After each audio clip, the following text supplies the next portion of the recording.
The opening game of a 6-game homestand, and today the Twins and Red Sox will play a game while honoring the men and women who valiantly and selflessly served us and our country. On this Memorial Day, we proudly bring you our national anthem as we go now to Target Field public address announcer Adam Abrams. To follow suit after he seized a light machine gun, threw the ammunition belt over his shoulder, and advanced upon the enemy, firing from the hip. His numerous awards include the Silver Star, Bronze Star, and 2 Purple Hearts for injuries received in combat. We are honored to have Don's wife of 65 years, Pat, and 4 of the 5 Brockle children with us at the game today.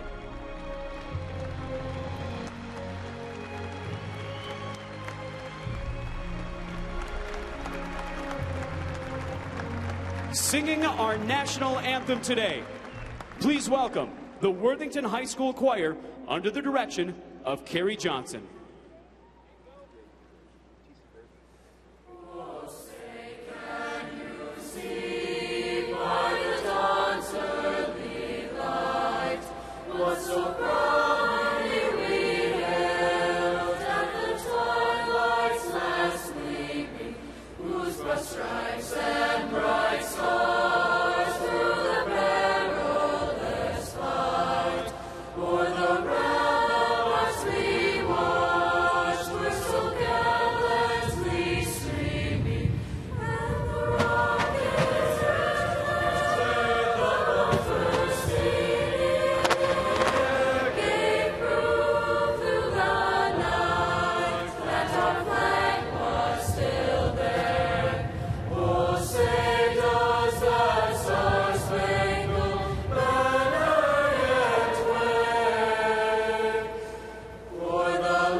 On this patriotic day, we bring you Twins and Red Sox, first of a 3-game series. More on the game coming up in just a moment.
By Menards. Save big money at Menards on all your home improvement needs.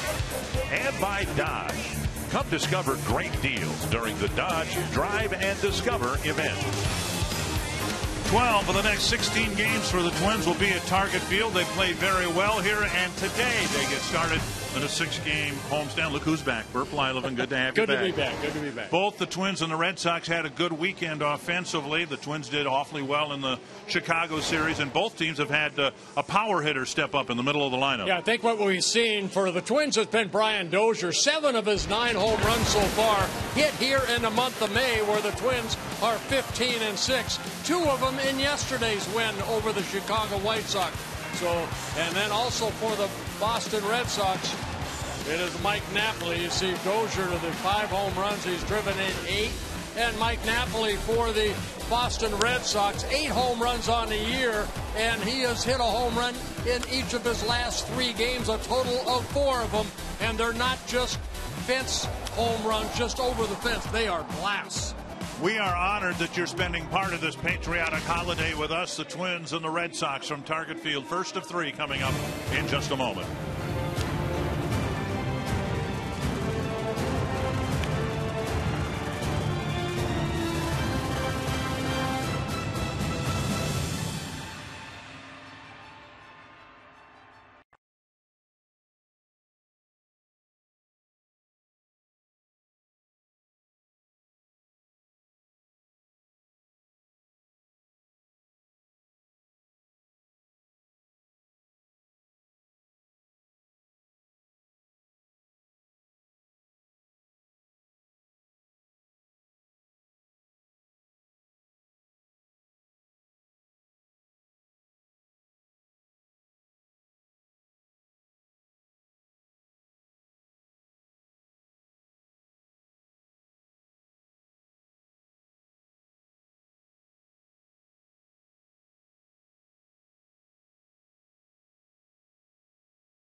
A high fly to left field.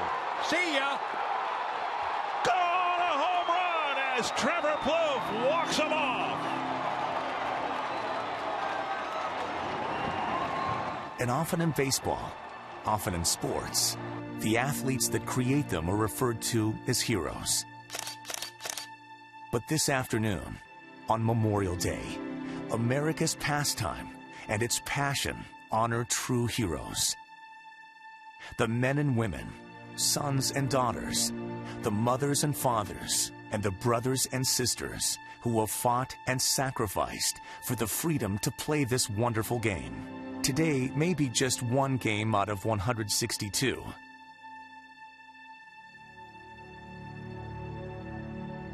But the freedom to play it is why we are thankful this afternoon.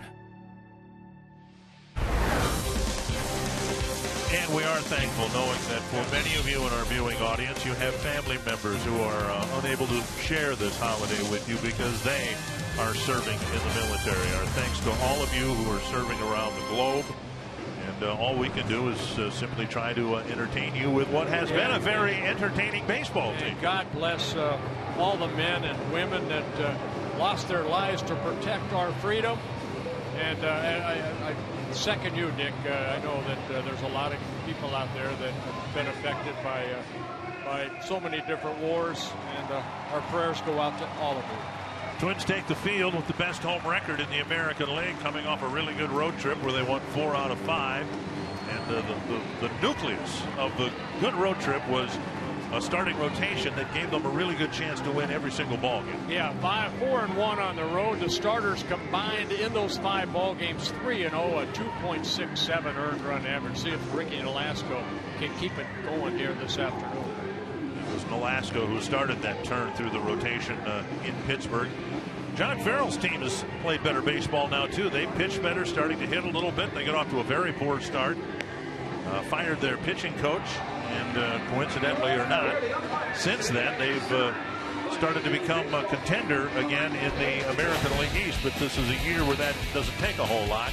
Here's the Red Sox batting order. Dustin Pedroia leading things off. Mookie Betts batting second. David Ortiz, Hanley Ramirez, Pablo Sandoval, Mike Napoli, Xander Bogaerts, Daniel Nava, and Blake Swihart. And on the mound it will be Ricky Nolasco, making his 6th start of the year. 4-0 over his last 4 starts, and especially his last 2 starts. He's yet to get through 6 innings, but his last 2 starts, 2-0 over his last 2 starts with a 2.45 ERA. Only 3 earned runs allowed over his last 12 innings. Twins in the field played some pretty good baseball on the road as well. Here's how they line up for the opening game of the homestand. Rosario in left, Hicks in center, Hunter in right, Plouffe, Escobar, Dozier, Mauer, the infielders, Suzuki back behind the plate. There are 5 teams, only 5 teams in the American League with a winning record. 3 of them are in the American League Central. And the Twins are percentage points ahead of the Tigers in second place in the division. Meanwhile, the Red Sox are 2 games below 500, but they're closer to first place than the Twins are. Yeah, their offense really hasn't got it going. They spent a lot of money over the winter on getting some offense. They were going to beat everybody 10-8. That was their philosophy. Well, the offense hasn't really got going yet, and the pitching staff is starting to pitch a little bit better. Pedroia, Betts, and Ortiz in the first inning. Ricky Nolasco going for career win number 100 today. First pitch, wallop, foul. 1 strike. Pedroia with 5 home runs, and whatever offensive woes the Red Sox have experienced, Pedroia not responsible for them. He's having a very solid year. Up the middle. Pedroia swings at the first 2 offerings and ends up at first with a leadoff single. You know, Dick, a lot of people in Boston feel that maybe David Ortiz is off to a slow start. Is the heart and soul of that Boston Red Sox ball club because of his success over the years. But I'll tell you what, Dustin Pedroia, he to me is the kind of the catalyst that gets them going. This guy is fun to watch. He plays the game hard. Mookie Betts having an okay rookie season, had a great spring training. Won the center field job. He bunts up the line, foul. The last road trip we saw Danny Santana bounce into a double play, the first double play that he's bounced into this year. Betts has yet to ground into one. 176 at bats, and he has not grounded into a double play yet. Yeah, Betts only 22 years old. He came up with the Red Sox last year in late June, played in 52 ball games, hit .291. A lot of speed, pretty good contact hitter. The Red Sox in attack mode. 4 pitches, 4 swings. 0-2 to Betts. Yeah, not a very good swing at that curveball right there. Now, Nolasco has a very good curveball, and that's what we've seen.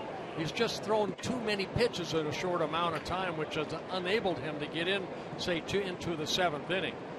But good control of the fastball over his career. Now the curveball is really like that right there. That's a spinner, and that's going to be a tough play with Dozier not covering the bag. A 60-foot spinner up the line, first and second, nobody out. Well, we've seen a couple games now where the communication between the pitcher and the first baseman has not been there. I know Phil Hughes didn't get over to cover in Chicago. Right there, Nolasco's got to call Joe Mauer off. That ball was not hit far enough to where Joe has to come in.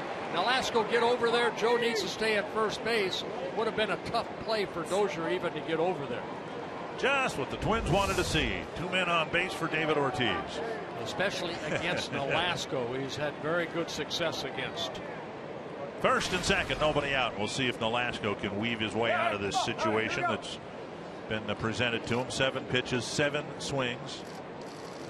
Or 5 pitches, 5 swings. Now a pitch outside. Ball 1. Well, David Ortiz in his 19th season. Started with the Twins, of course, when he first came up in 1997. Spent 6 years in a Twins uniform. And then with the Boston Red Sox, started in 2003. Fly ball short left center field. Escobar with the catch, or Rosario rather with the catch. 1 down. We'll bring up Hanley Ramirez.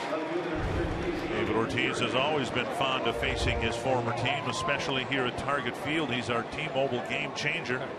14 games here. He's hit over 500, 9 home runs, 22 runs batted in. Wow. Yeah. 472 career home runs for David Ortiz. And Nolasco got him out in front, a lazy fly ball to left. And that's a good out right there. Does not advance the runner, so that off-speed pitch getting Ortiz to hit it the other way. Hanley Ramirez. Grounder to third. Blue fires to second. Out there, relay to first. Double play. And Nolasco does weave his way out of a first inning jam.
Month of outstanding play, 15-6 this month.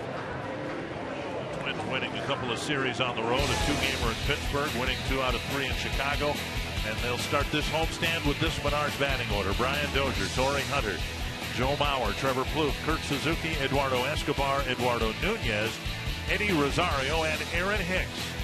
And the Twins will be facing Joe Kelly for the first time in his career, facing the Twins, making his 9th start of the year. He's had a tough time. He started off slowly, but his last 2 starts have been very consistent.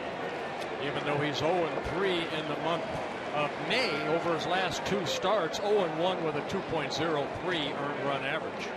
We are waiting because Hanley Ramirez is just now getting to left field. Not sure what the problem, issue was. Kelly with a very good fastball, hard slider, curveball, and a changeup that he seldomly uses. Working off the first base side of the pitching rubber. And Ramirez tested right away. Dozier whacks the first pitch into the left field corner. Hanging in the corner. He wants one more. Oh, he slammed on the brakes. He'll hold up with a double.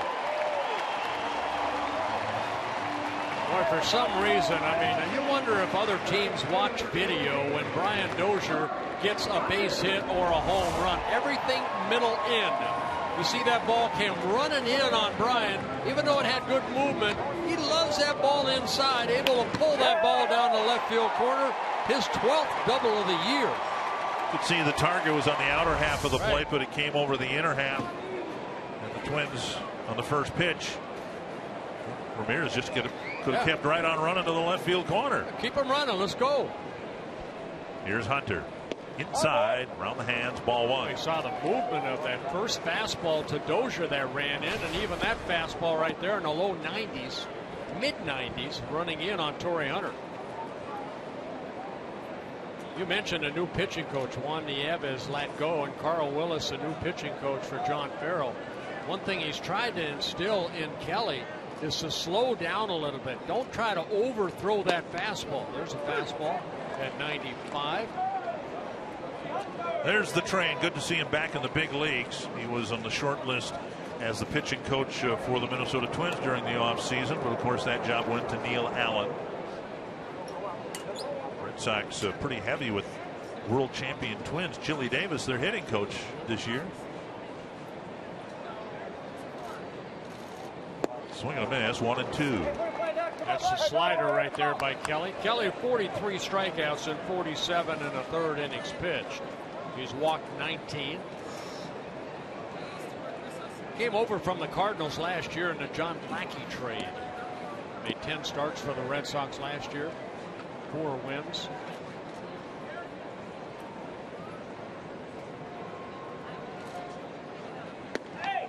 Up and in, 2-2. I think what we have seen the Twins over the last month, and you mentioned 15-6 in the month of May, doing the little things. TORII Hunter's job right here, try to get Brian Dozier over to third base. TORII, a lot of his hits are the other way.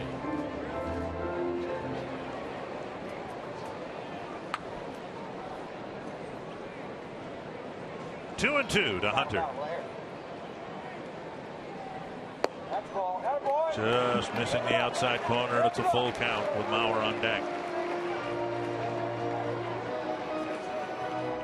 Through the month of May, there was really an evidence early in the games on the road trip. Twins had the ability to strike in the early innings and kind of set the tone for the game. See if they can do that here in the first game of this homestand. Pick off to second, Dozier back. Xander Bogaerts, the Red Sox shortstop. Yeah, Bogaerts did the daylight play right there with the pitcher. Kind of showing him a glove and then getting behind Dozier. But Dozier able to get back safely.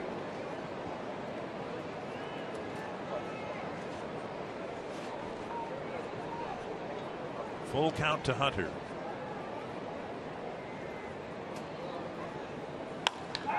To the right side. Great stop by Pedroia. He'll throw him out.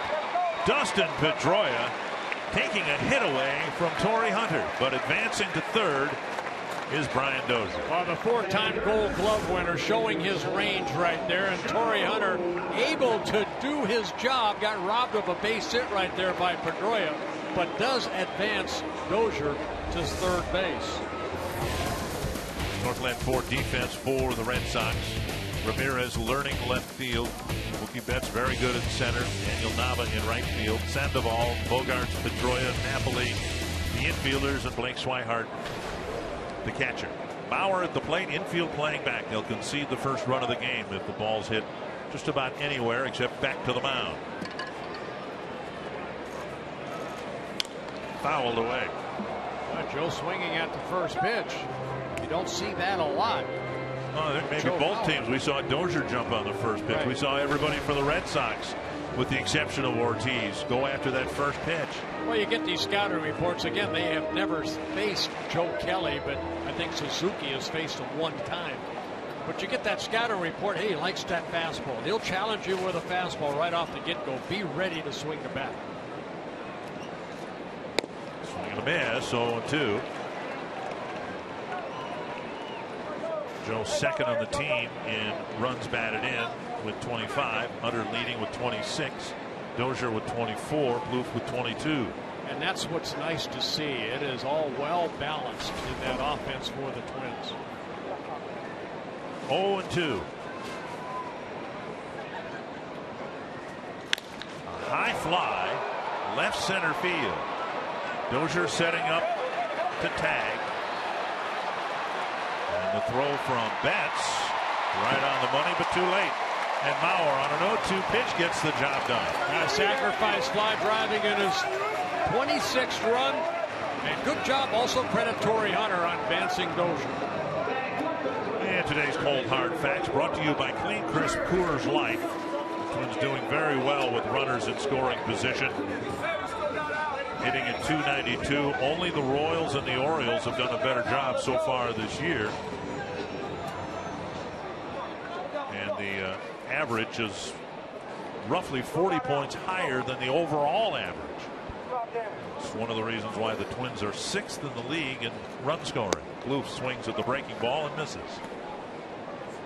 Twins 6th in run scoring. The Red Sox 11th. There weren't too many people through spring training that thought that the Twins would be outscoring the Red Sox.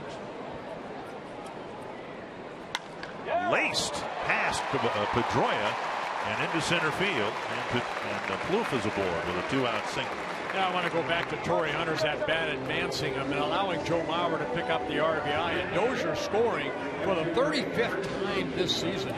He came into the game tied with Mike Trout for the most runs scored. That fastball back into that swing of Trevor Plouffe.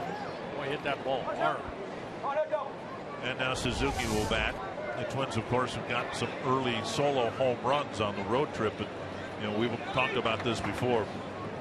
Runs like this that the Twins have scored are a little bit more meaningful because 3 guys contributed to the run scoring. You got a leadoff double, number 2 guy advanced into third hitter lifted a fly ball, and there you have it. You know, your top 3 guys have conspired to score the first run. Yeah, and if you're a young player like Hicks or Rosario, you see that, those little things to create runs. One strike on a foul ball to Suzuki. From the veteran, TORII Hunter.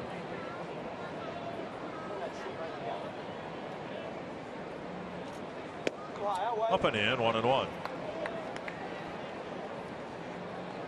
Suzuki hitting 5th kind of by default, but Paul Molitor likes to have that veteran hitting in the 5th spot. Twins with a lot of inexperience in their daily lineup, yet they are 6th in the league in run scoring. Yeah, Kelly making his 9th start. He actually started the season on a disabled list, activated on the 11th of April. That right tricep strain coming out of spring training.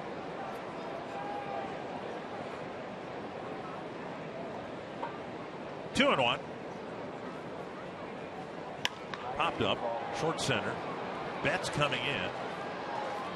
And that ends it. First pitch of the game, whacked to the corner for a double. The Twins turn Dozier around for the first run of the game.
Field.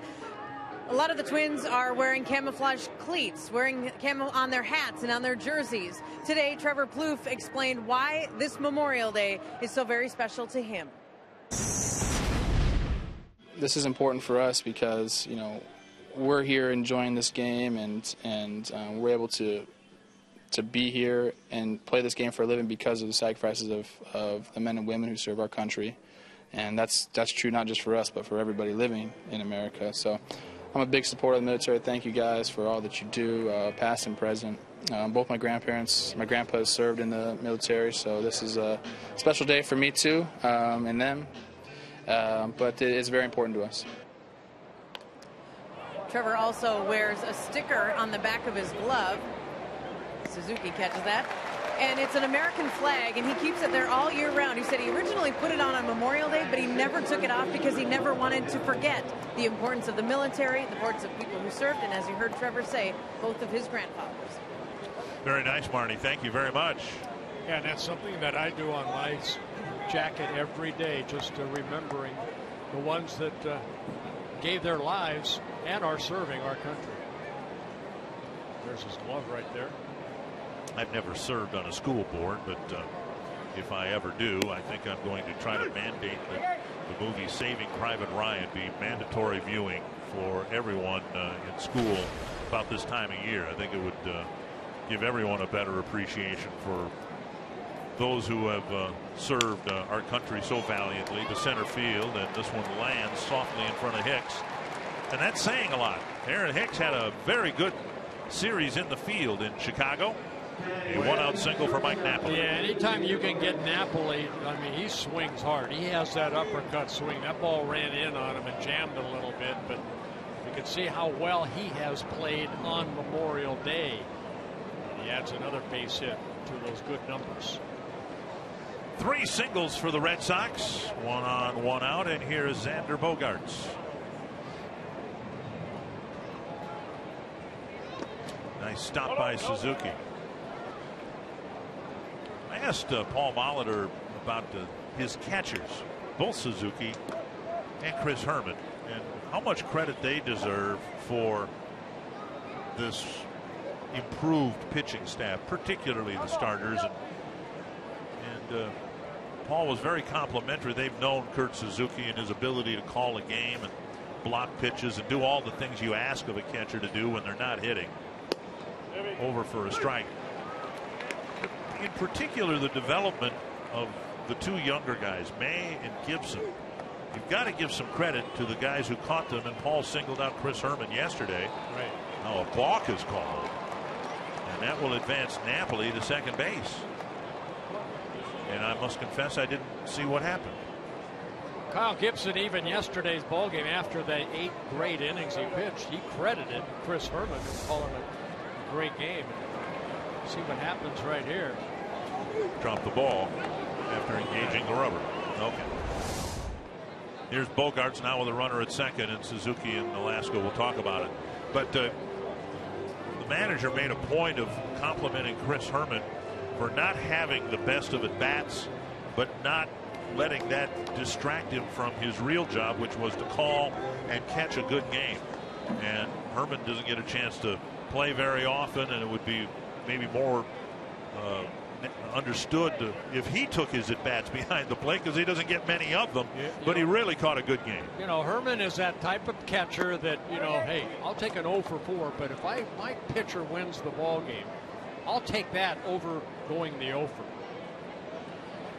So now NOLASCO, who pitched around a first and second, nobody out situation, has a runner at second with 1 out, 2-1 to Bogaerts. Fly ball right field, and Hunter over for a look, and nearly caught it. He nearly caught it into the seating area, and TORII, who in his first phase at Minnesota leaped over walls behind him to make catches, nearly jumped over the sidewall. You can see that sidewall right there, the way it goes up toward that foul line, just off the tip of his glove. Great effort right there. Great job by the fans staying out of the way, allowing TORII Hunter just come up a bit short. Good effort. 2-2 to Bogaerts.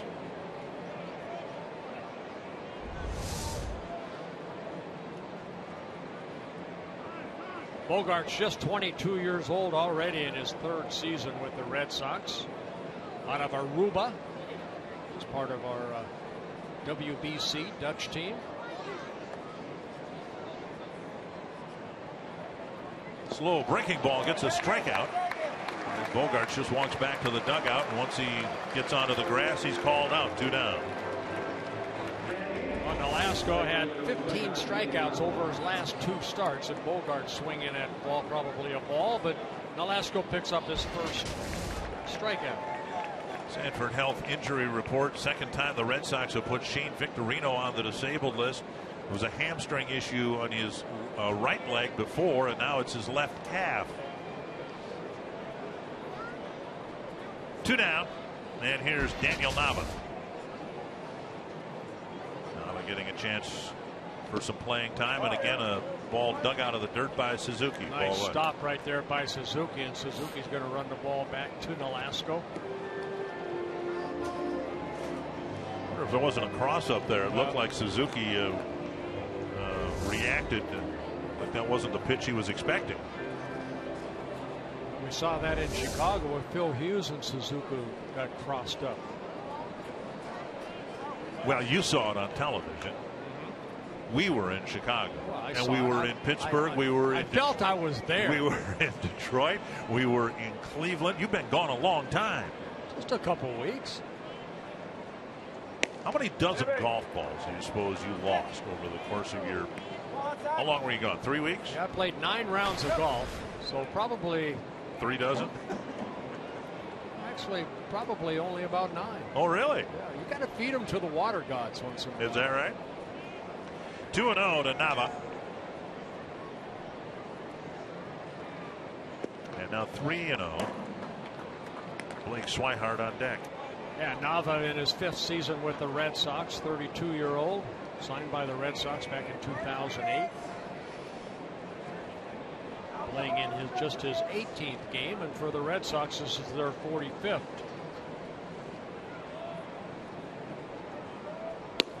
Throw him a strike, 3-1. I don't think NOLASCO will get any votes for pitcher of the month in May, but he is 4-0 in May with an ERA of 4.29. The 4-0 thing, that's a flukish thing. You could be easily 0-4 with an ERA of over 4, but the ERA an improvement over April and all of last year. You know what? Sometimes it's not how you pitch, it's when you pitch. And NOLASCO has been in that. As we talked about in 5 ball games, the starters combined 3-0, 2.67 ERA. NOLASCO in his last start, 5 2/3 innings in Pittsburgh. Gave up 3 earned runs and ended up winning that ball game. NOLASCO has an early 1-0 lead here, 2 down, 3-2 to the batter, the tying run at second. Ricky making his 6th career start as he steps off and wants to talk to Suzuki again. His 6th career start against the Red Sox. He faced them once last year as a quick trip to the mound. He hooked up against Jake Peavy, ended up getting a no decision, but the Twins won that ball game 8-6 here.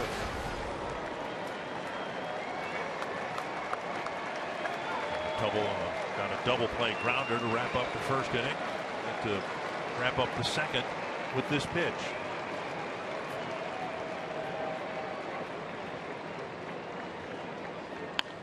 Little pop up short center. Hicks coming in, still coming in. He did it again. He did it again. Aaron Hicks showing great coverage in center field.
Center fielders having that cat-like instincts, and the first couple steps creates a catch like that. Aaron Hicks, look at it. I mean, as soon as that ball was hit, it was jammed a little bit off the bat of NAVA, but Aaron Hicks came and made another great catch.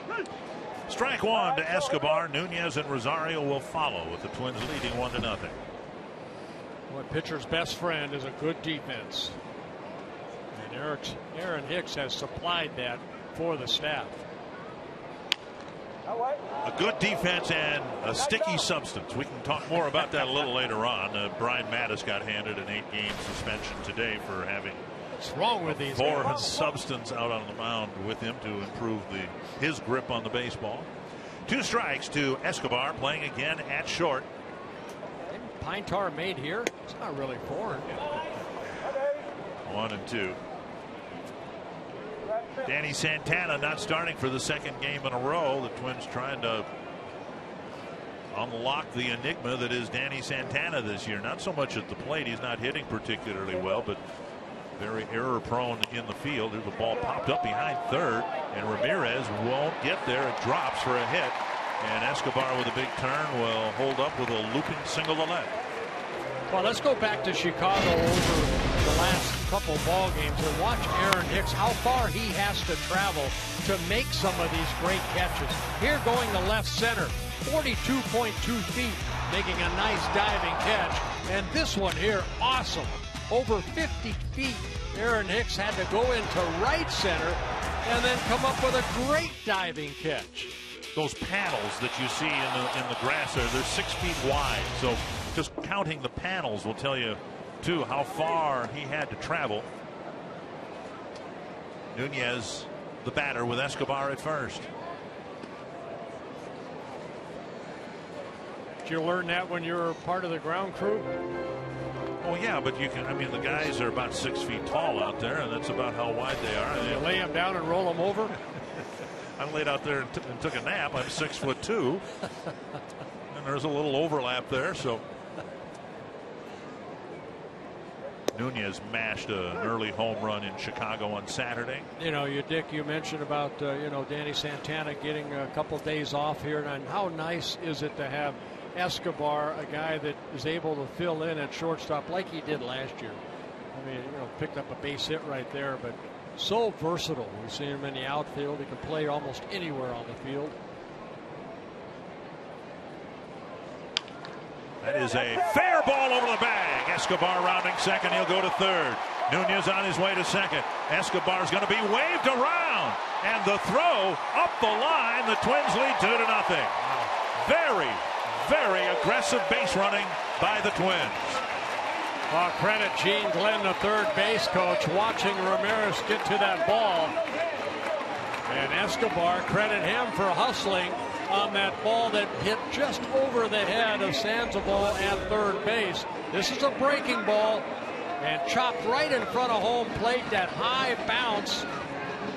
You can see it stay over the head of Sandoval down that left field line.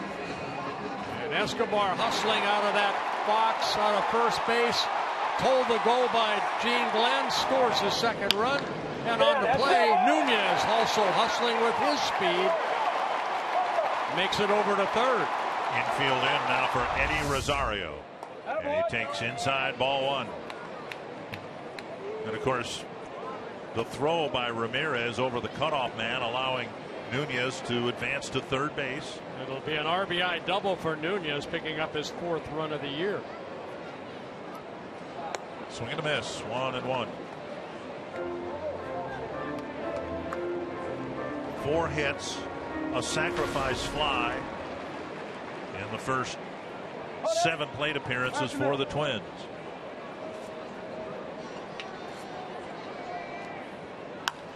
Lifted foul, out of play. 1-2. Now, we've talked about Rosario's accuracy when he's playing out in left field, and of course the opposite of that is what we just saw from Hanley Ramirez, the throw that was well to the infield side of home plate and overshooting any cutoff man. Fouled back. Rosario got a pitch up, but he fouled it back. Good swing right there. Fouled it straight back into the net. Talked earlier about the inexperience, not necessarily young players. Nunez would not be considered young anymore, nor would Escobar, but you can see the career at bats. There isn't anybody in the bottom 4 spots, the guys who will hit here this inning, who've accumulated as much as 1,000 at bats. Tapped up the line, foul. You've got Escobar. Nunez will soon get to 1,000 major league at bats. Rosario, he's just been up here for a handful of games. Hicks, I think he has 500 at bats yet. So a clear division between the veteran players in the first 5 spots and the inexperienced players in the bottom 4 spots, but somehow it's all melded together into one of the better lineups. Into the seats. Rosario, another 2-strike foul. He fought off a good fastball inside there and kept the bat going. And Rosario just 23 years old.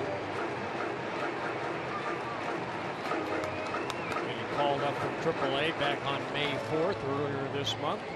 Came into this game with 40 major league at-bats.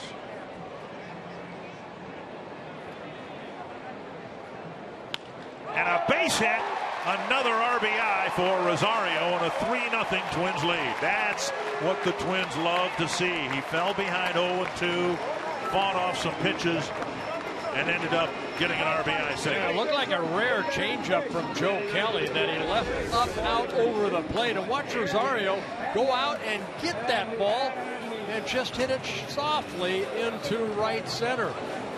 So Rosario picks up his 9th RBI as Nunez scores the 2nd run of the inning. When Rosario was called up, I related the story. Bill Springman, who was the roving minor league hitting instructor for the Twins, told me 2 years ago that Rosario had the best hands the Twins have had in their organization since Rod Carew, and have asked hitters what that means. And in a nutshell, it's situations like that where your lower half can be fooled, and maybe it doesn't look like you're going to be able to make contact, but if you have good hands and late hands, quick hands, you can wait and do what Rosario did just there. And he did exactly that right there. Here is Hicks. Rosario takes off, and the pitch grounded up the middle, a base hit. Rosario will round second and go to third. So Hicks on a hit and run, very likely, grounds a single up the middle, and these inexperienced hitters, the bottom 4 hitters, all have hits early in the second inning. Again, what Kelly's doing, he's challenging these hitters right off the get-go, like Dozier led off the ballgame first pitch hitting. Right there, Hicks with Rosario taking off out of the reach of Pedroia at second, and first and third, still nobody out here in the bottom of the 2nd inning. First time through the batting order, 6 hits, a sacrifice fly, a hit-robbing catch by Pedroia in the Hunter at bat, and here is Dozier. There's ball 1. Here's what we're talking about, having good hands and quick hands. Watch these right here. His lower part open up, but he kept those hands back, reached out, and unbelievable. Very good at bat. Good RBI right there by Rosario. 1-0. And in the dirt, 2-0.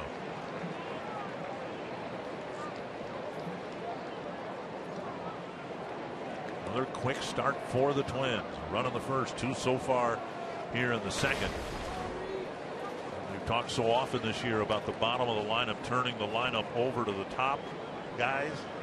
You can't do a better job than this. 4 straight hits to start the 2nd inning, and here's the leadoff batter.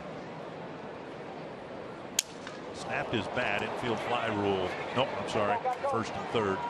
Catch made by Sandoval, a foul ball catch, 1-1. That ball got in on Dozier right there, a little bit further than that first pitch, and Brian popped it straight up. 1 down, and now TORII Hunter. We have seen Kelly with that 2-seamer that runs in on right-handers. And boy, you can see running in quickly, and Dozier popped it straight up. That wasn't much of a different pitch than the one Dozier turned into the left field corner. Just got it in on the handle of the bat. Here's Hunter. And a one-hop smash. Pedroia made a great catch to turn it into an out in the first inning. Chopper to short. And nice scoop at first by Napoli. But a run comes in. Rosario from third, making it a 4-0 ball game. And Torrey Hunter picking up his 27th RBI as Rosario scores the third run of the inning. Ball hit not hard enough to turn a double play. And Kelly right here, very good velocity at 95.9. But again, that's one thing Carl Willis is trying to do, is try to get him under control. Doesn't have to be 97 like he topped out at. Just have better control of the fastball. Here's Bauer, drove in the first run with a fly ball to center field. Outside, ball one.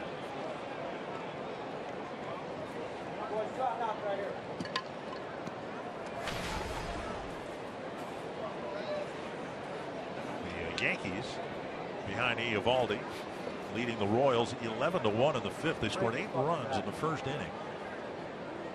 The Yankees did against Jeremy Guthrie. 2-0. And the Royals started the day 3 games ahead of the Twins.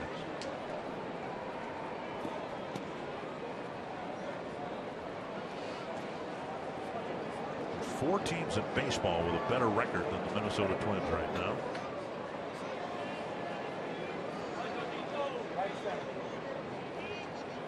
Two and 0 to Bauer.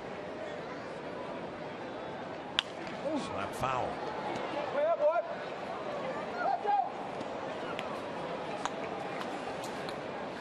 Kelly making his 9th start of the year, his 57th major league start, 87th game, 22 wins, 19 losses.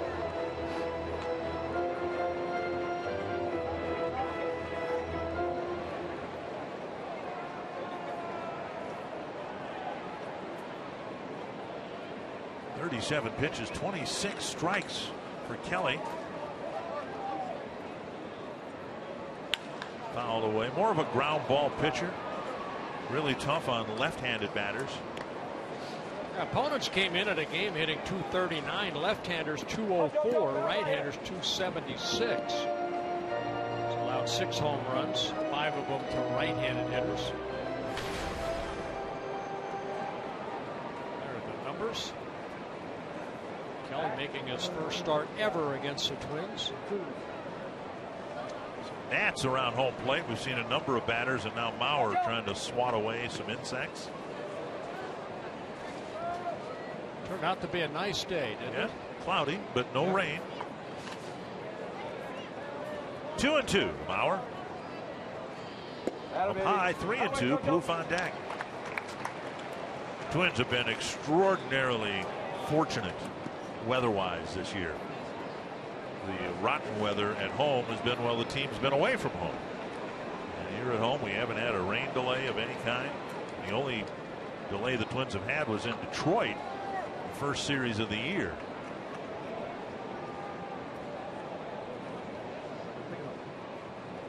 Foul back. This field, I think you can probably tell, was used while the Twins were gone for the Big Ten tournament. And it is a little worn in some spots. That's why the Big Ten logo is up the third and first base lines. Oh, I thought it was just a big game. It is. Every game's a big game. Yes, it is. 3-2. Bauer takes a walk, and that'll get Plouffe to the plate. First walk for Kelly in the ball game. Michigan, the winning team. Fly ball to left, and the Wolverines won the Big Ten championship. A 1-run win over Maryland.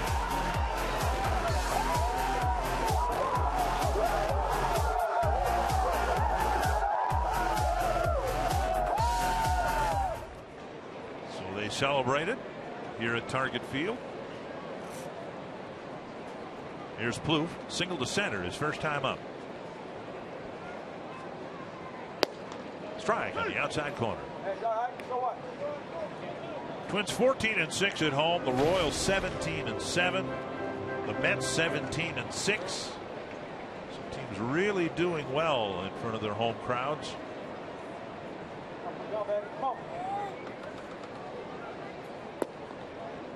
I think the road trip did an awful lot to convince Twins fans and people in baseball around the country that this Twins team might be one of the surprise teams because they had such a good road trip. Winning at home is fine, but if you don't play the same type of baseball on the road, it really doesn't matter. This Twins team, despite the horrible first road trip, they're 11-12 on the road. Exactly. 14-6 here, 11-12 on the road.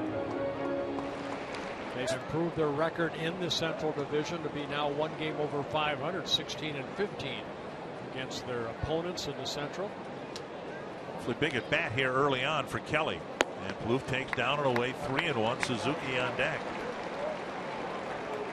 His first at bat, Trevor got a fastball away and lined it right back up the middle, just out of the reach of the diving Pedroia at second base.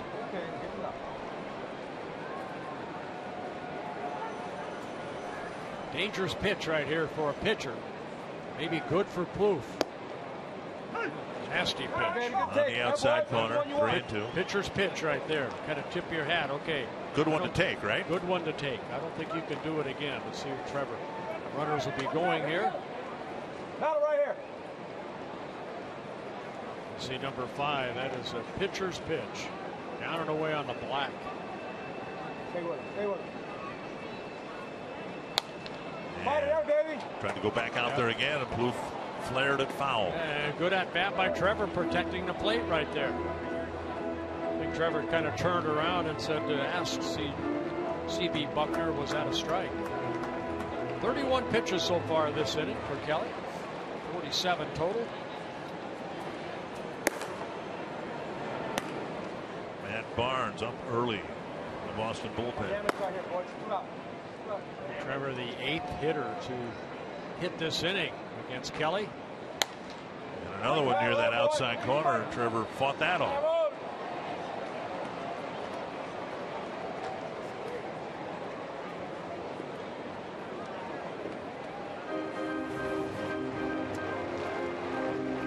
Quite a battle. Ricky NOLASCO says keep pouring it on, boys.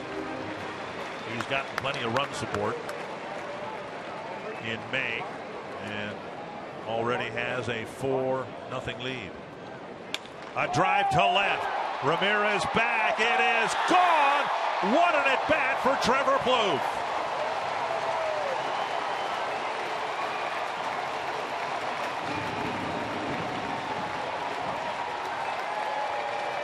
Well, the fastball's away that Trevor fouled off. Finally got a breaking ball, it looked like, and Trevor did not miss that one.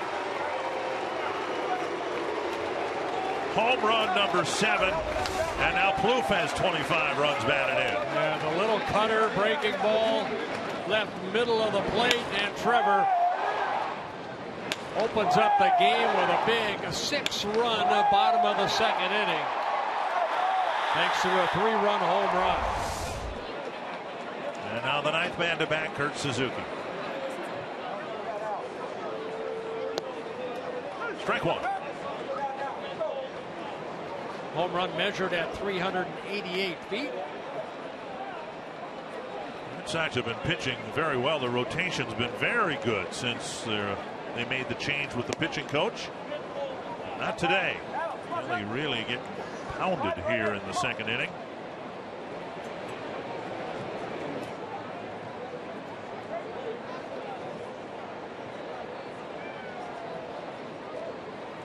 Up 5 earned runs in his first 2 starts, but the last 3 have been pretty good. Suzuki toward the hole. He gets a base hit.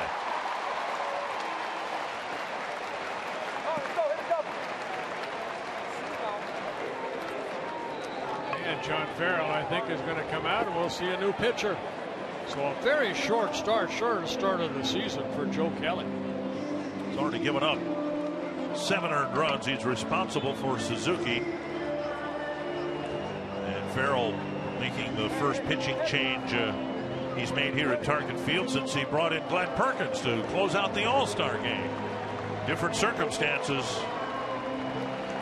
but a lot of great at-bats in this second inning, and so far 6 runs on the board. Good at-bats started with Escobar's base hit.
doing very well and hitting the ball, scoring a lot of runs at home. Yeah, you see the last 10 ball games hitting almost 300, averaging almost 6 runs per game, and a lot of extra base hits. Nice to see. The Twins starting to clobber the ball over the fence. Bloof with a 3-run home run. Twins now with 35 home runs in their 44 games so far. And Matt Barnes comes out of the pen early for the Red Sox. Yeah, Barnes in his 2nd season for the Red Sox, making his 8th relief appearance. Very good earned run average and just 8 2/3 innings pitched. And Escobar asks for time. Started this barrage of hits and runs with a leadoff single. Little pop fly down the line that Ramirez did not get. And a strike. Barnes with a good fastball, good curveball, and a circle changeup. Just 24 years old.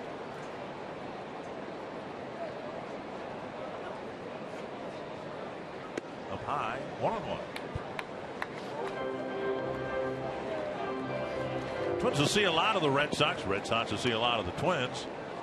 3-game series here. Then they go their separate ways and see each other again next week in Boston for 4. And then we'll be done with the Red Sox. They'll be done with the Twins. 2-1.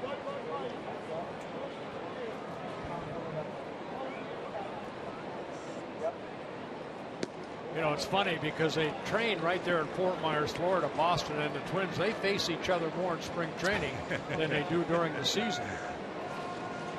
Who won the Mayor's Cup this year, or whatever they call the Boston? Did they? Yes. I think Johnny Farrell has to carry that around with him throughout the season. And a base hit up the middle. Suzuki will hold up at second. Nearly hitting the second base umpire Dale Scott, nearly flagged down by Pedroia, and depending on where he stands, he's hard to see right now. He spent so much time in the dirt. If he stands in the dirt part of the infield, he's almost camouflaged. You see by his uniform how much diving he has done already. Like a pig pen. Right back up the middle. Escobar with his 2nd hit this inning keeps it going for the offense. Now Nunez, he hit the chopper over the third base bag, out of the reach of Sandoval. Ramirez retrieved it and threw wildly toward the plate, allowing Nunez to get to third base. And I'm guessing they gave him a double and went to third on the throw. And Nunez with that double, his 5th double of the year.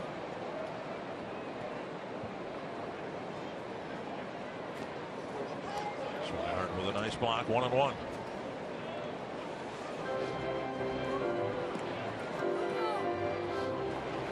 Nunez spent some time on a disabled list with that left oblique strain, activated on the 19th of May.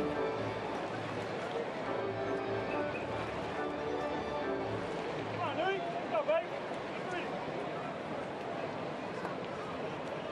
1-1. Twins designated hitter.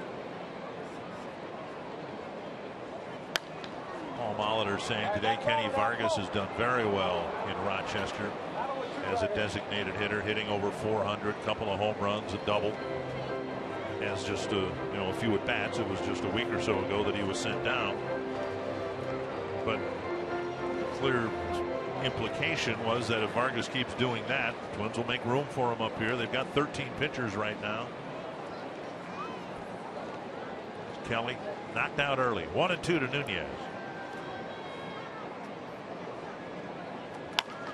Chopper in front of Bogarts. That's trouble. No chance. And there'll be no play.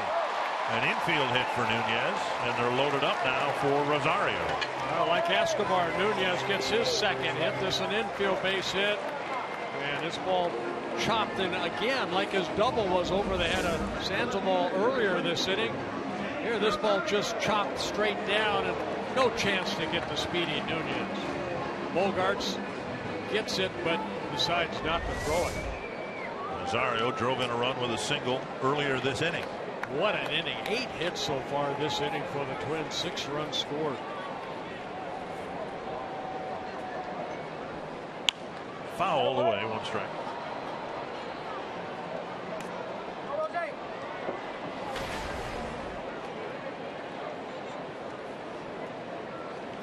One of the reasons he's already got 9 runs batted in less than 50 at bats is the ability to hit with runners in scoring position, but that was part of his scouting report.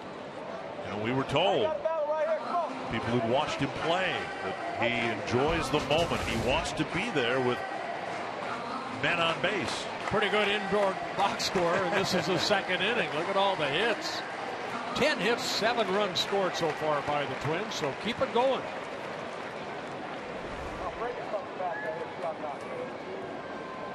Two strikes to Rosario. Saw Palouf there, highlighted by the 3-run home run by Trevor. Strike 3, and there'll be a step on home plate to complete the inning. But what an inning for the Twins. 6 more on the board, a lot of hits, a big hit from Trevor Palouf, and it's 7-0.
Our fallen warriors. Growing up in Minnesota, Corey Goodnature was a star athlete who credited wrestling with giving him the drive and discipline needed to become an Army Special Operations pilot. But in 2005, Corey was killed in action while piloting a rescue mission in Afghanistan. Fox Sports honors Chief Warrant Officer Corey Goodnature. Very nice vignette there, and we hope that those of you who've lost family members, friends in military service can appreciate our appreciation for them having paid the ultimate price in defense of our country. 1-1 the count. NOLASCO pitching to Blake Swihart, the Boston catcher. Swihart, a switch hitter, hitting as a left-handed hitter, 205. That's a base hit to right. NOLASCO hasn't thrown too many pitches from the windup. Leadoff single in the first, a 1-out single in the second. Now a leadoff single in the third. You know, that's what Ricky has really found this year. Remember, he started in a rotation and put on a disabled list, but since he's come back, he has given up a lot of hits. But he has also had a lot of run support. And that's nice to see. Here's Pedroia, single, got as far as second base. This game may have turned in the very first inning. Red Sox started the game with Pedroia's single, and then Betts just squirted one up the line about 60 feet. And it went for an infield hit, first and second, nobody out. But then NOLASCO got Ortiz to pop up to left, got Ramirez to bounce into an inning-ending double play. Then the Twins got 1 in the first, 6 in the second. There you have it. 1-1 to Pedroia. And you saw Pedroia right there. He's listed at 5'9", but you stand next to him, you think he's about 4'2". But this guy, I like watching this guy play. He plays with a lot of heart. See, he likes to get dirty.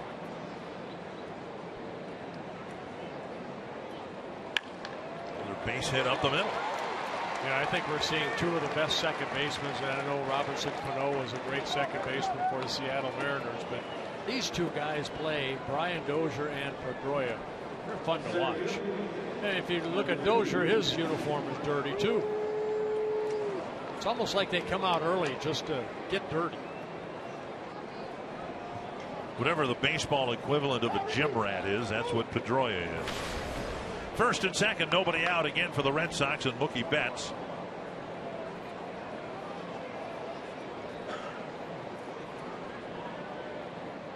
Breaking ball over, strike one. Both Pedroia, who's won a MVP award, Gold Glove awards, he's been recognized. It's a tough time if you're an American League second baseman to get recognized. You got Ian Kinsler, you mentioned Cano.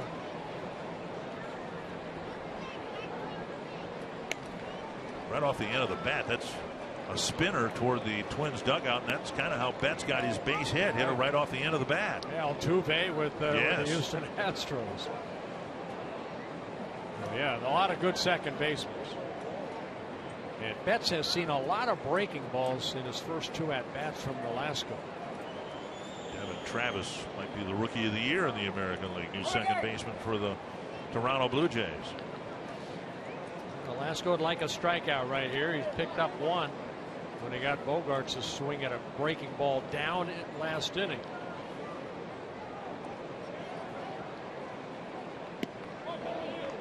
Down and away, 1-2.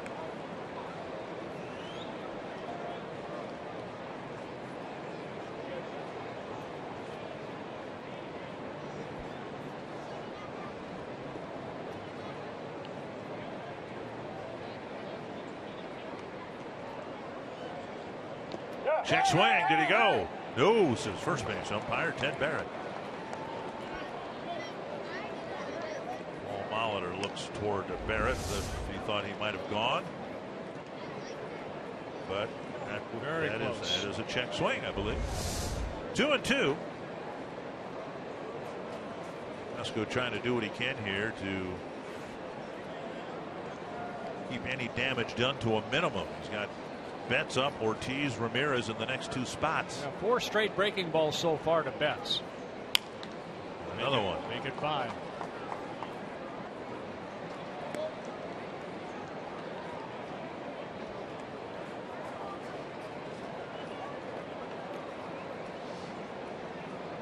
NOLASCO making his 6th start of the year, looking for his 100th major league win.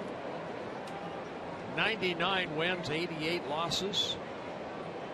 This is his 245th major league start. Their chopper.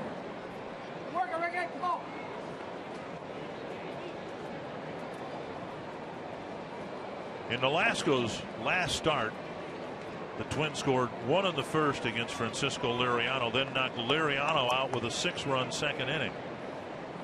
The exact same thing has happened here. And then NOLASCO proceeded to give up single runs in 3 of his 6 innings. There's a chopper to short. And Escobar goes to Mauer to get the out. Second and third now, 1 down. That'll bring up David Ortiz with 2 men on. This time they're both in scoring position. Oh, David Ortiz, we have seen him over the years, even last year, hitting .440, 5 home runs, 7 runs batted in for Big Papi.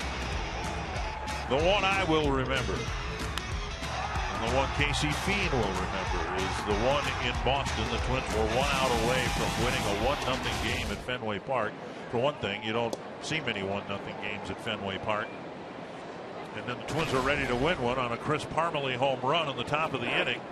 And then first David Ortiz and then Mike Napoli each hit solo home runs, and abruptly a win was turned into a loss. Blocked by Suzuki, ball 1. And Ortiz swatting insects from in front of his face.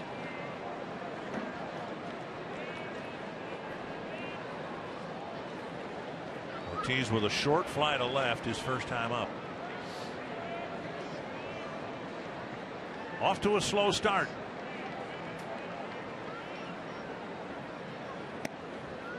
And the Red Sox are hoping that his series here against the Twins will be the type of series that Mike Napoli had over the weekend against the Angels. His former team, the Angels, gave up a lot of home runs to Napoli, and the Red Sox are hoping the same will happen in this series. Chopped toward first. Mauer gets the hop. He'll go to the bag. A run will score. It's 7-1. Ortiz picking up an RBI, but most importantly, keeps the ball on the ground. NOLASCO is able to do that. Ortiz picking up his 18th RBI. Joe taking it himself for the second out. Pedroia advancing over to third.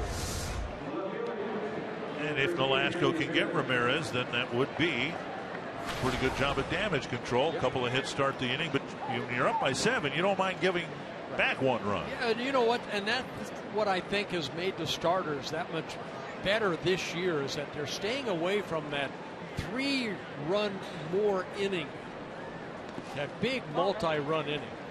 Big block by Suzuki. That ball looked like it landed in front of the left-handed batter's box. Ethan Gibson yesterday, you know, he had the lead. He gave up the home run to Abreu, but that was it. He shut the door after that. Twins won 8-1.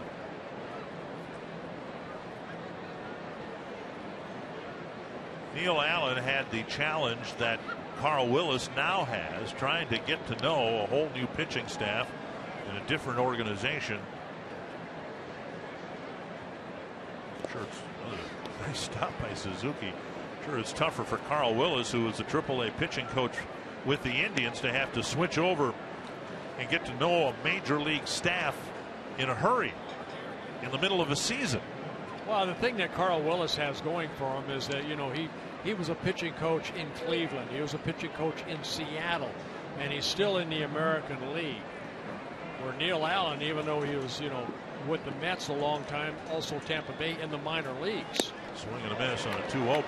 It's 2-1. Well, these two guys were teammates for a long time, both of them with the Florida Marlins, or now Miami Marlins. For 7 seasons they were together in Miami. And then they were teammates again a couple of years ago with the Dodgers. NOLASCO at the end of the season. Right. 2-1. And a base hit to right. The Red Sox have come back with 2 runs so far here in the 3rd inning. Yeah, Ramirez jumping on that high fastball and hitting it sharply the other way. Picks up his 23rd RBI of the year. And Pedroia scores his 2nd run. Fastball up around the belt. Hammered by Ramirez. And this is why I think we have not seen NOLASCO get past 6 innings, because of innings like this that just multiply into a lot of pitches. 20 pitches so far this inning. Trying to get that 3rd out now. Falling behind Sandoval. 6 hits for the Red Sox. They've all been singles.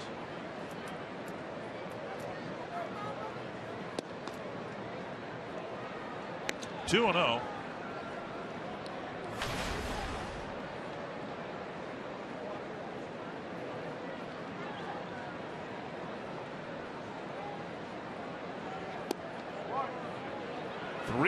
With the red-hot Mike Napoli on deck. You just look at NOLASCO's last 2 outings, covering 11 innings. Now, he won both of them, but he threw a total of 199 pitches in those 2 games for only 11 innings. Yeah, the 5 2/3 innings he pitched in Pittsburgh, his longest outing of the year. 3-1. Runner goes, and the pitch driven to left. Rosario back on the warning track, makes the catch in front of the wall. 3 singles, a couple of runs for the Red Sox in the top of the 3rd.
Find your local Northland Ford dealer.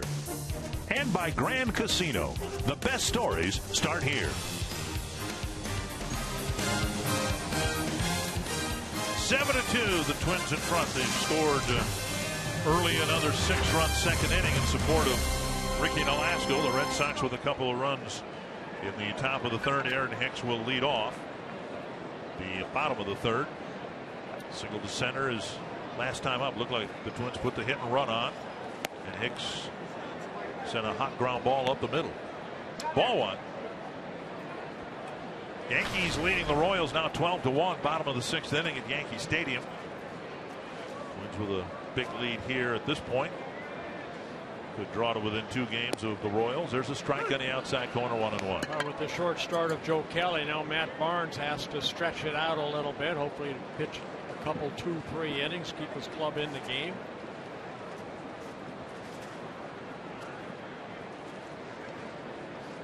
Now Kelly being bothered by gnats out on the mound. Hicks is at the plate. Excuse me, Barnes.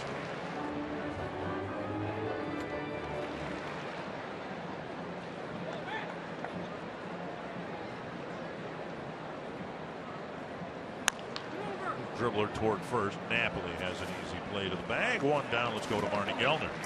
Guys, the Twins have gotten contributions from up and down the lineup all season long, and today it's the bottom of the order that's really been providing. Well, heck, we're only in the bottom of the 3rd inning, but the 6 through 9 hitters have already provided 4 runs for Minnesota. And the Twins, before the game, talking to a couple of them about this, and Paul Molitor said it's not just a couple of guys that we have locked in. It's not our 4 and 5 hitters who are going to carry us throughout this season. On different days, it's a different guy who turns out to be the guy. And Dick and Bert, Torii Hunter put it this way: we are all about one, and we are all rowing that boat together. Very well put, Marnie. Thank you very much. And the key word is balance. Balance throughout the lineup. Brian Dozier takes a ball, 2-0.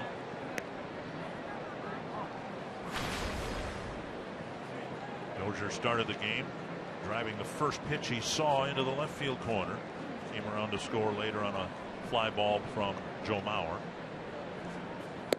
Goes after the high fastball and a swing and a miss. Yeah, fastball at 97. As we speak, Brian Dozier is leading the American League in runs scored. He scored in the first inning. Inside, missing. Curveball just missing.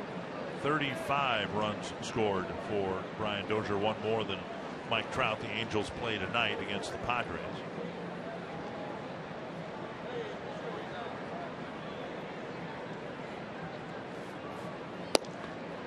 And a strike, 3-2. Dozier, the only Twins player to be in the major hitting category top 10.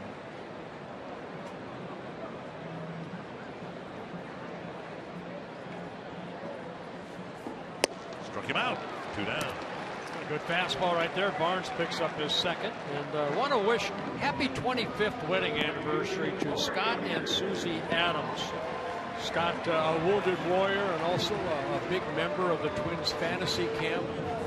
And I know they're at the game here today, so happy 25th wedding anniversary to Scott and Susie. Been one of the highlights of the fantasy camp experience, welcoming the wounded warriors. There's a ball drilled to left field. Torii Hunter with his first hit of the day. Ramirez backhands it and fires it in. Does a nice job holding Hunter to a 2-out single.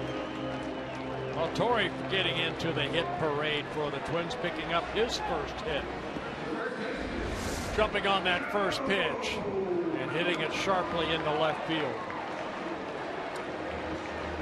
Let's get their 11th hit. The only one without a hit so far is a guy up right now, Joe Mauer, but he did pick up an RBI in the first inning. And walked and scored in the second. You'd agree, wouldn't you, that the Wounded Warrior program that the fantasy camp has is one of the best parts of the camp? Oh, it really is. You know, Stan Dickman, the camp owner, done a great job. I know Tim Laudner has been very involved in Kent Herbeck. Getting the Wounded Warriors to the camp. And they have a blast. I had to correct a wounded warrior, he tried to pay me a compliment because one of the wounded warriors I pitched to, and he got a base hit, and he thanked me for throwing one right down the middle that allowed him to get a base hit. It was his first hit in camp, and I had to correct him that a lot of people get hits against me in the fantasy camp. Yeah, a lot of people thank me too.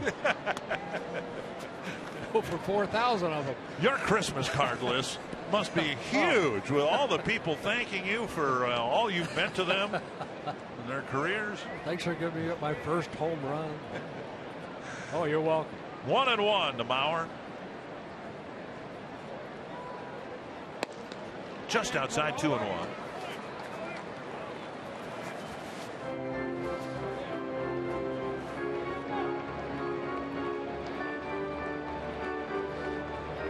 Twins will play a night game tomorrow, then another day game on Wednesday, an off day Thursday, and 3 more this weekend.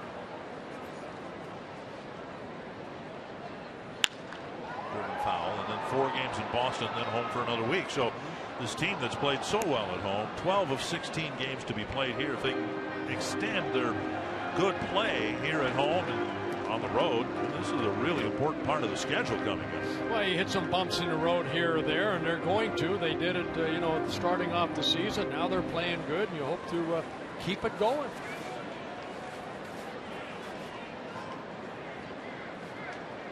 Two and 2 to Mauer. And Hunter checked it first.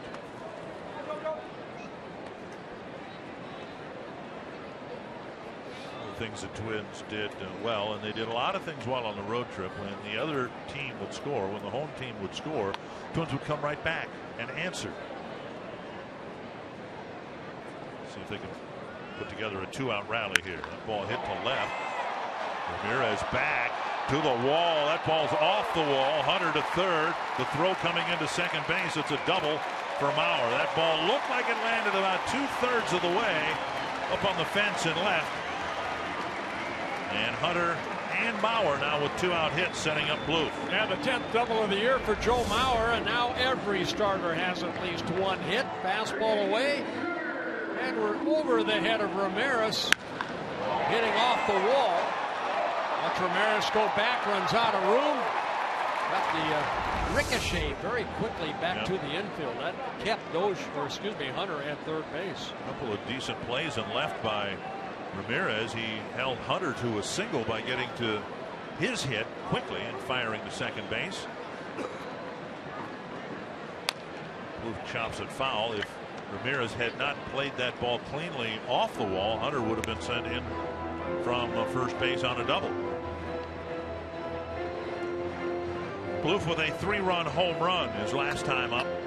Not much Ramirez could do about that. He had a great at-bat against Joe Kelly. Fouled off a couple nasty pitches away to keep the count at 3-2, and then got a slider that Kelly made a mistake, and Bloof took advantage of it. Breaking ball called strike 0-2.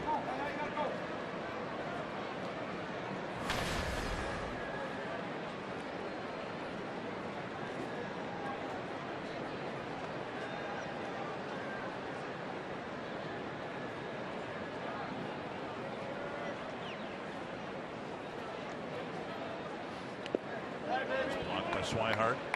1-2. 25 home runs for Plouffe. 26 for Mauer. 27 for Hunter. 24 for Dozier. Well, you like to see that with the runs batted in. Just an equal part that you were saying right there, Dick. 1-2 to Plouffe.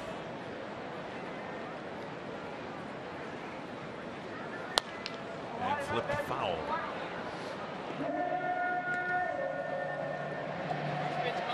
In a month of April, Twins hit in 22 ball games, 12 home runs. So far here in the month of May, this is their 22nd game. They have now hit 23 home runs here in the month of May.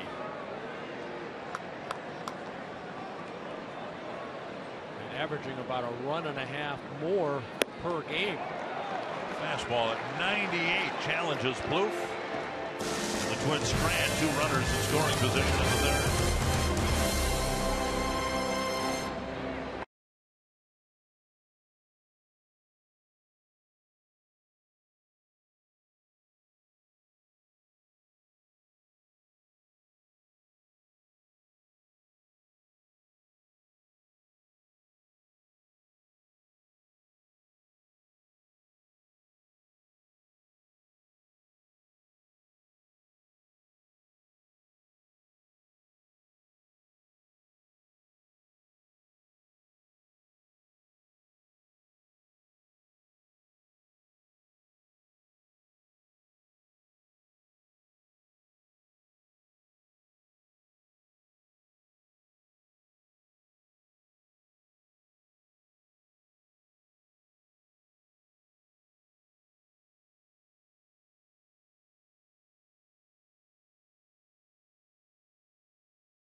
Big 6-run inning by 8 hits in that inning. Escobar with a couple hits, Nunez with a couple hits, Rosario picking up an RBI, and then highlighted in that inning, Trevor Plouffe's 3-run home run, his 7th home run of the year. Now the Red Sox answered with a couple in the third. That makes this 4th inning important for Ricky Nolasco. He'll face Mike Napoli. He needs a quick inning right here. 25 pitches in that 3rd inning with a 7-0 lead. Gave up 3 hits. This will be pitch number 50.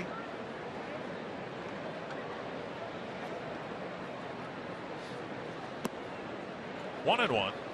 Napoli, Bogarts, and Nava in the 4th inning.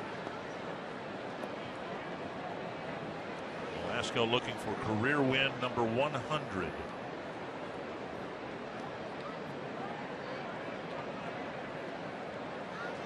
Slow breaking ball.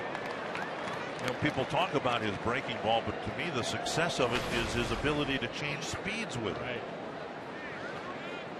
You know, I don't think we saw the real Ricky Nolasco last year. He had a frustrating year. He did have elbow issues, some other issues. But hopefully he is healthy, because I think he's going to be a big part of this rotation as we go through the summer. Napoli got a piece of it. Here's how dramatically things have changed in the pitching department. One turn through the rotation. It's not the whole season. We know that.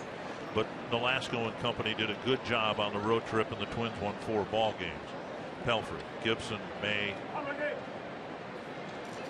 And Twins have Tommy Milone right now at AAA, who finally gave up a run in the 9th inning. He's got an ERA. There's another off-speed pitch. Napoli strikes out to start the 4th inning. What he had, 31 2/3 innings. Yeah. I think a shutout baseball down in Rochester. But here, another breaking ball. And Napoli way out front. And Nolasco picks up his 2nd strikeout. Good tight rotation, good movement down. Bogarts will bat. Yeah, right now Tommy Milone today was named the International League Player of the Week for the 2nd week in a row. Now, in years past, any time in the last 4 years, somebody, if they had done that, they'd be up here. They'd be on the flight to Minneapolis as we speak. But where would you put Milone into this rotation? Nolasco's going to be in the rotation if he's healthy, and if he's pitching at all well. If he's getting anybody out, he's going to be in the rotation. Phil Hughes is going to be in the rotation if he's healthy. You can't take May and Gibson out right now. No. And Pelfrey's, you know, among the league leaders in ERA. Bounce to second. 2 down. We'll bring up Nava. May 30th, it's a DQ sensational Saturday. The Twins take on the Blue Jays, and all fans will receive a Twins travel pillow courtesy of My Pillow. Go to twinsbaseball.com/tickets and get your tickets today. And remember, Malone picked up the Twins' first win this year in Chicago when he worked 7 2/3 inning of shutout baseball. Twins won that game 6-0. But then his next 3 starts were just very inconsistent. Twins sent him down, told him to be more aggressive, and certainly he's done that. Strike 1 to Nava, and NOLASCO, if he takes care of Nava in this at bat, will have that quick inning you were looking for. But isn't that a nice problem to have when you have somebody pitching like he is down there? Twins haven't had that over the last 4 or 5 years. They certainly haven't. And Twins fans know the names that the Twins have run out there in this awful 4-year period.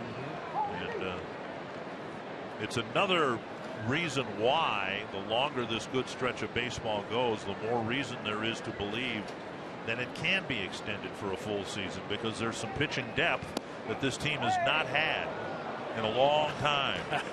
I think Plouffe, Escobar, guys that saw that pitch right there, they were starting to walk in. They thought it was strike 3. But C.B. Buckner, he isn't in control. He said no, it was outside. A 12-pitch, 1-2-3, 4th inning. Couple of strikeouts along the way, and the Twins have a 7-2 lead.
USAA, for those who gave everything that we may breathe freely, we honor you.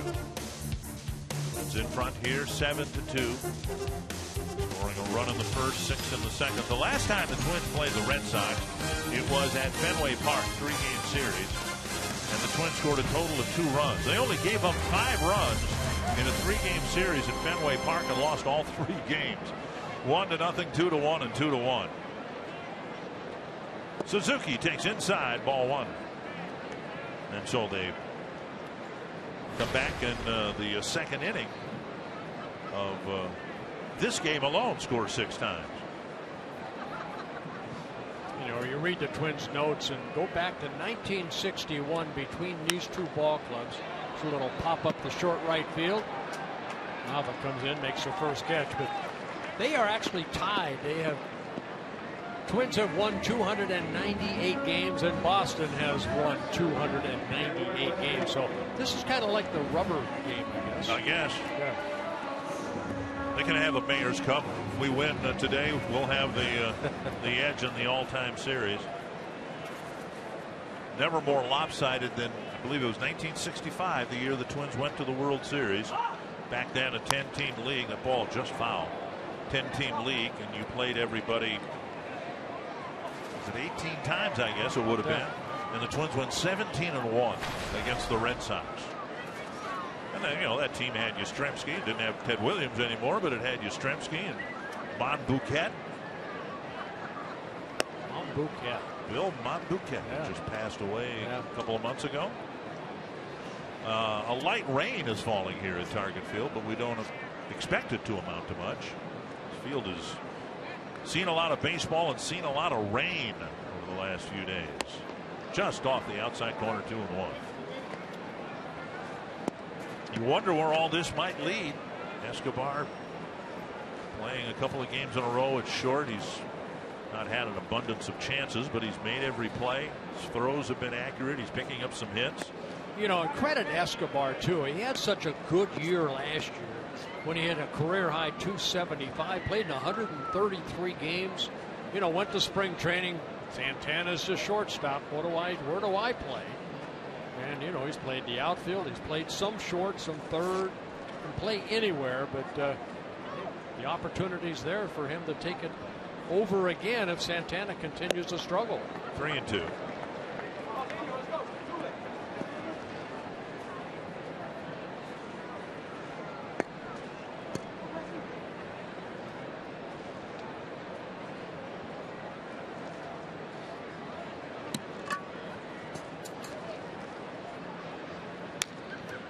Pitch up, foul back. Barnes actually started the season down in AAA. This is his second stint. Now, when he goes down in AAA, he's a starter, so they can get hopefully 3 or 4 innings out of him with the short start by Joe Kelly.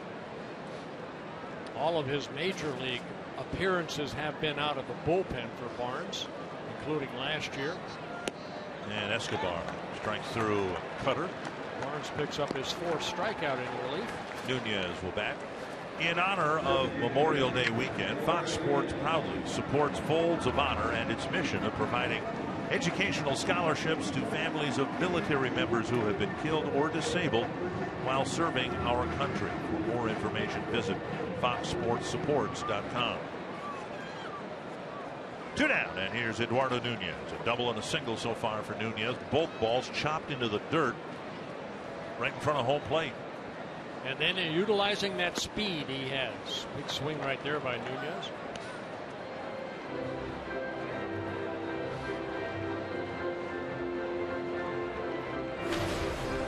One strike.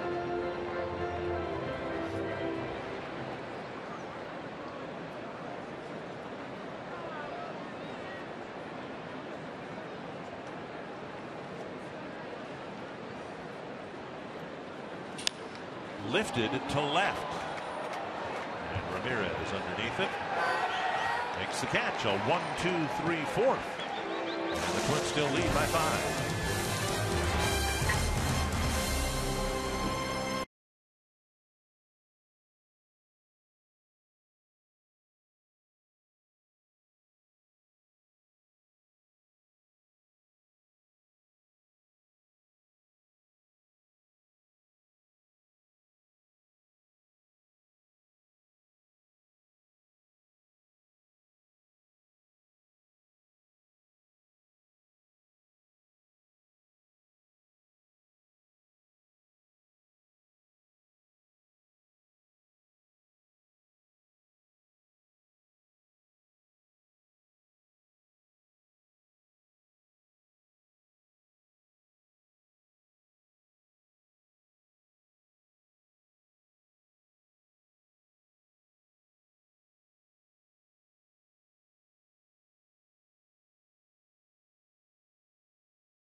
Pepsi fans of the game decked out in patriotic garb and some rain gear as well, with the light shower starting to fall an inning or so ago. Swihart takes strike one from Ricky NOLASCO. He'll be followed by Pedroia and Betts. Yeah, Swihart in his rookie season, 23 years old, getting an opportunity to do some catching here for the Red Sox. What did you do growing up as a kid on Memorial Day? Do you have any Memorial Day remembrances at all? No, other than my dad putting out the flag. Right. You know, we had the flagpole out in the front yard. We had a parade in Dumont, Minnesota that finished over by the cemeteries, and the 21-gun salute, and it was somber. I mean, this was back in the early 60s. There were a lot of, even in a small town like that, there were young men who lost their lives recently in World War II. It was a pitch just off the outside corner. Now, I have a baseball memory from Memorial Day that I wanted to bring up to you, and I did before the game. You didn't remember it. It was a game you pitched on Memorial Day at County Stadium. You were still a member of the Cleveland Indians. It was about 43 degrees, and as I recall, you shut out the Brewers, or at least had a complete game. And I asked Paul Molitor, he had no recollection of that game either. There's a strikeout of Swihart, one away. Well, I'm glad I won. Jeez. I was there. You better have won. Strikeout number 4 for NOLASCO. And on a cold day like that, as I recall, there was maybe a light rain falling. There's a look at the strike 3 pitch. Another good breaking ball underneath that swing of that left-handed hitter. Given the news of the last few days, I wonder now whether you might not have had some assistance on a cold day in terms of gripping the baseball, because a couple of pitchers are going off to pitcher purgatory for having a sticky substance on their arms out on the mound. Grounded to third. Plouffe with a nice pickup. 2 down. You never would have resorted to anything like that, would you? You're expecting me to comment on that? You know how many people are out there saying, hey, he won 287 games, whatever, and he used some type of foreign substance. Other than right there by NOLASCO on the mound, there's that rosin bag. They provide that. That's never. Look, that's the sticky stuff right there. That if you apply enough on there with a little alcohol. Rubbing alcohol, it's amazing what that will do. You had a former teammate rat you out on national TV. Rick Sutcliffe said that he learned how to. He doesn't know what he's talking about. He said that you used to jam My your old pitching. roomie. Well, then he does know what he's talking about. You used to jam your fingers into a tobacco pouch and get some of the tackiness from the tobacco. No, I used to chew when I pitched. And maybe it's stuck on there. I don't know how that would stick on there. But what's that going to be good for? 1 pitch, 2 pitches? Don't know. I'm just reporting. I had what a saw lot on better TV. stuff than that. 1-2 to Mookie Betts. So I guess when Sut went over, it's 84 to the Cubs. He said that I helped him probably win the Cy Young Award that year then in the National League. I want a piece of that award. Just the sticky part, please. Over the Twins dugout, 1-2.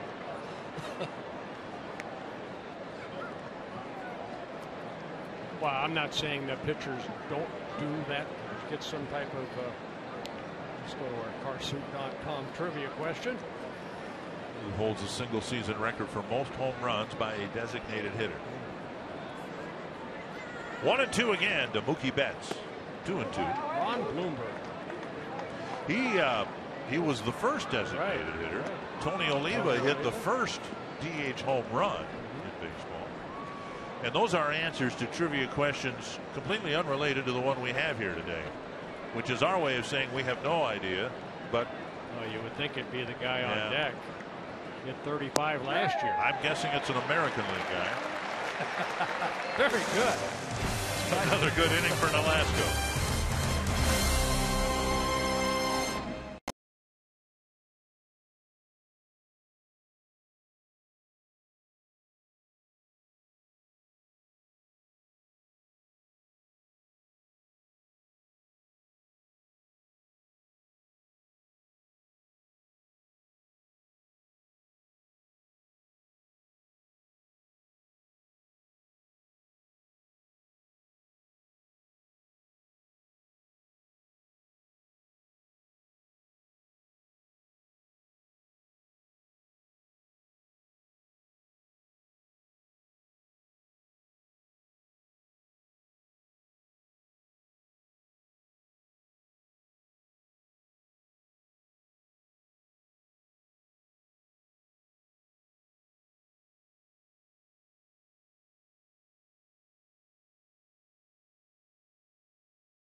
we start the bottom of the 5th, and we're in the Minnesota Lottery Winners Circle with Chris from Hudson, Wisconsin, who is celebrating his 50th birthday today at the ballpark. Chris, what are the big plans on Memorial Day celebrating the Big 5-0?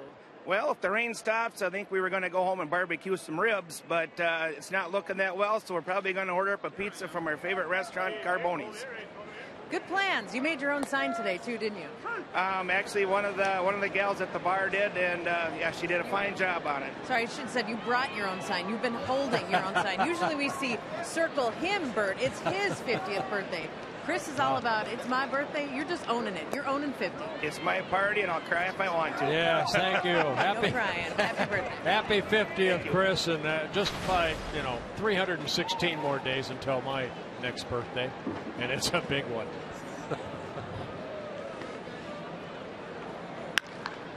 Rosario with a rocket to center, his second hit, an RBI single in the second, now a leadoff single here in the 5th. Well, we saw him in his first at bat. We talked about how he likes to extend those arms and keep those hands back and pop that bat right at the end, and right there a high fastball. And Rosario right there hitting it sharply. Twins pick up their 13th hit. Rosario picking up his second. So again, the lower part of the lineup doing a good job, including Aaron Hicks, who singled and scored in the second. Just outside, ball 1.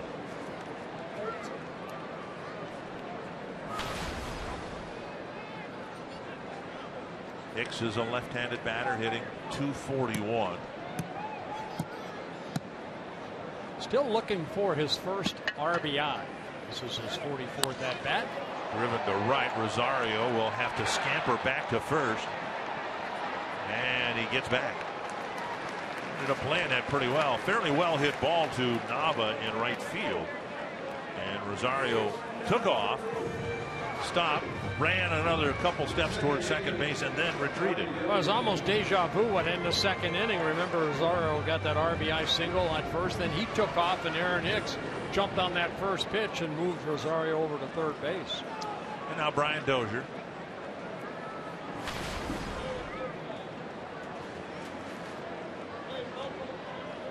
The Orioles beat Houston and Dallas Keuchel today, 4-3. Keuchel was undefeated, and the Astros were undefeated in his starts going back to, what, August of last year. Is that not a good story down in Houston? The only bad part is that I think it's taken some of the attention away from what's happening here in Minnesota. But I agree with you. 29-17 now. The Astros are comfortably ahead in their division, as much as anyone can be comfortably ahead in late May. Started the day with a 6.5 game lead over the Angels. They're the only team in the West with a winning record. Right.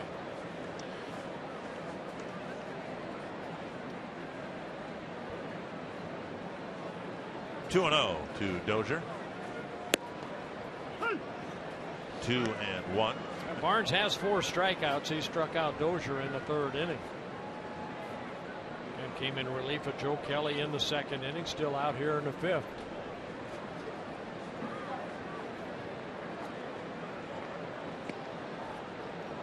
Five teams in the American League with winning records, 3 of them in the American League Central.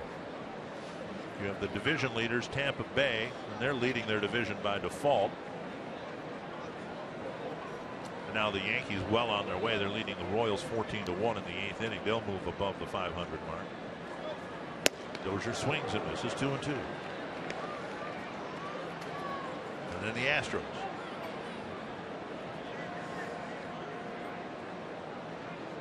Look at the Athletics.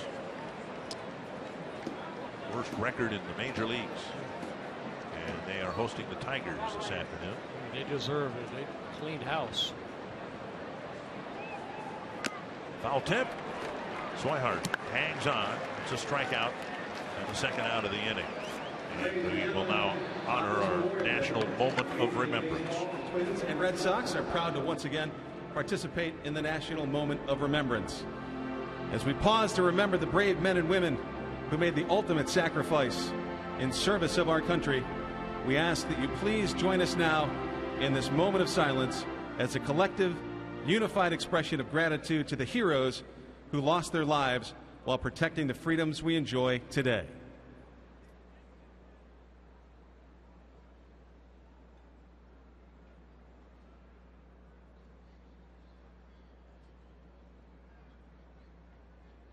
Thank you.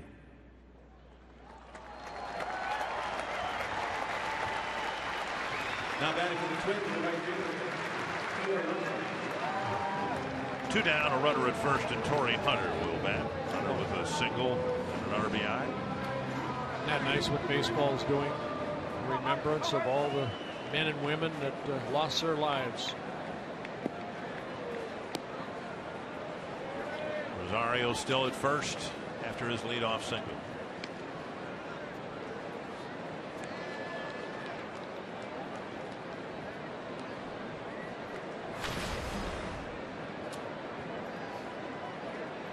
TORII with a productive out in his first at bat, advancing Dozier from second to third. There goes Rosario.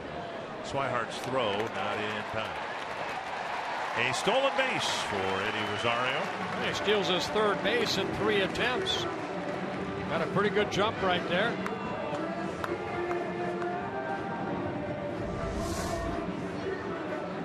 Rosario showing off his speed, diving in head first. Pedroia keeping the tag on him in case he overslid the bag.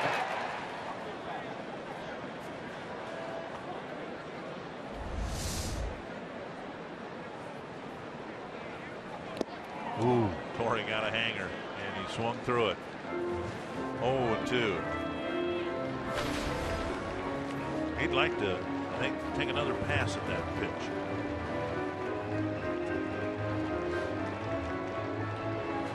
That batting average with runners in scoring position. Now with an 0-2 count.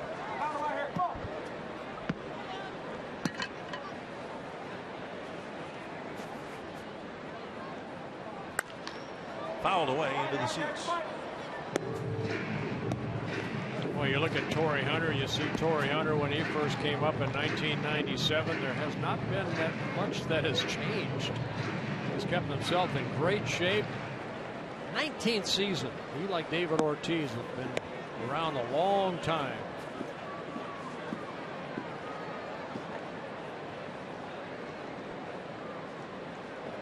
Two strikes.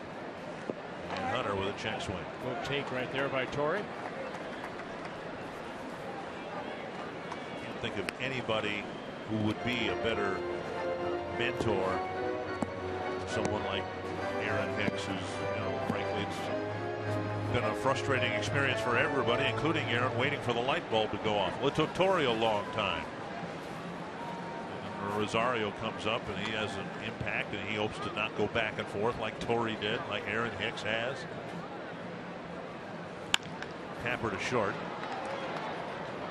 And Bogaerts throws him out to end the inning. On to the sixth. The Twins up 7-2.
years.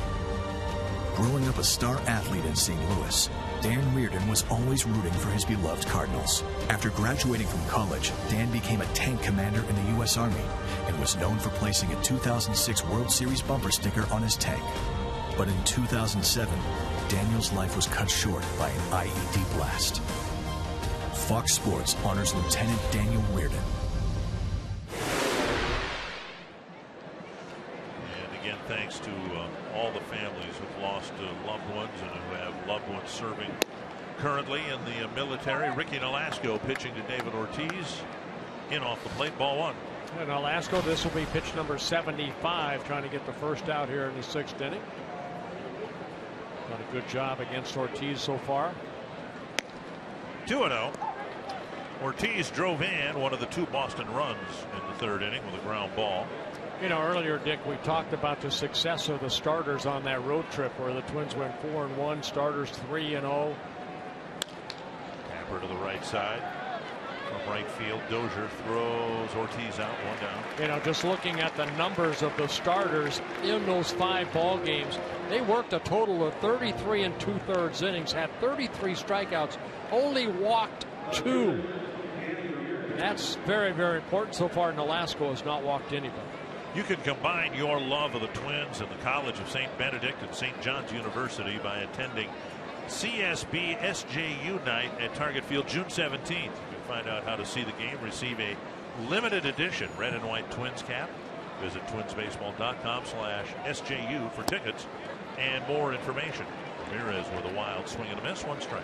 Hey, definitely guessing fastball or something, because that ball is about 2 feet outside, but Ramirez swung through it.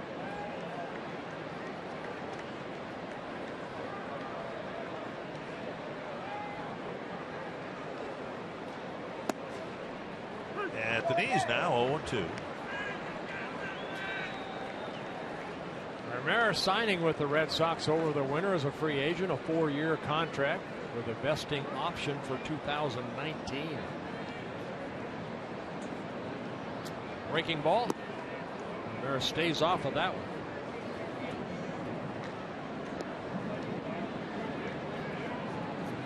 National League Rookie of the Year when he was with the Marlins in 2006. Originally signed by the Red Sox in the year 2000 out of the Dominican Republic. Came up with the Red Sox and then traded over to the Marlins during the winter of 2005. 2-2. Was involved in that along with Josh Beckett. Right. Converting to life as an outfielder, a left fielder in Boston. Fly ball, right center field. Hunter comes in. 2 down. And that'll bring up Pablo Sandoval. NOLASCO settling down nicely. He's retired the last 9 in a row. Sandoval had a drive to the warning track in left field, hauled in by Rosario, and that ended the big inning the Red Sox have had so far. They scored 2 and left a man on, and Sandoval gave it a ride to the opposite field for the final out.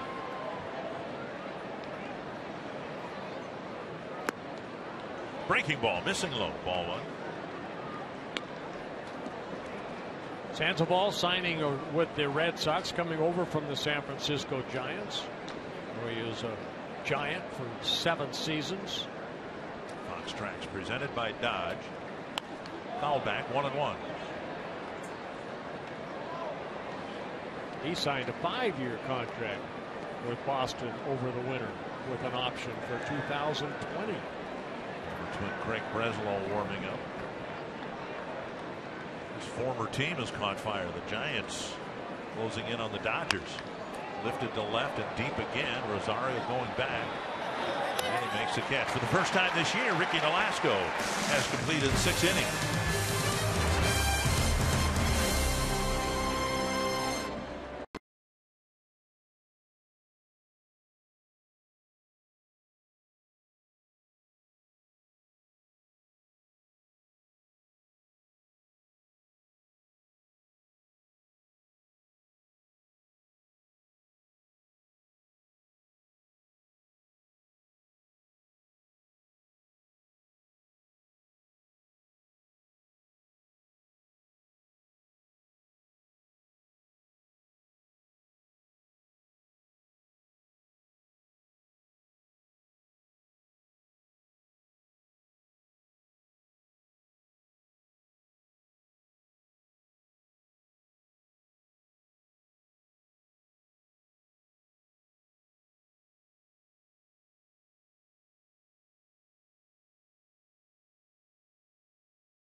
Toyota.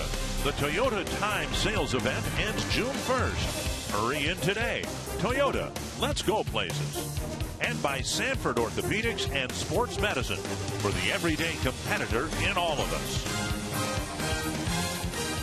It's been a good start for Ricky NOLASCO and a good start for the Twins in the opening game of this 6-game homestand. 7-2.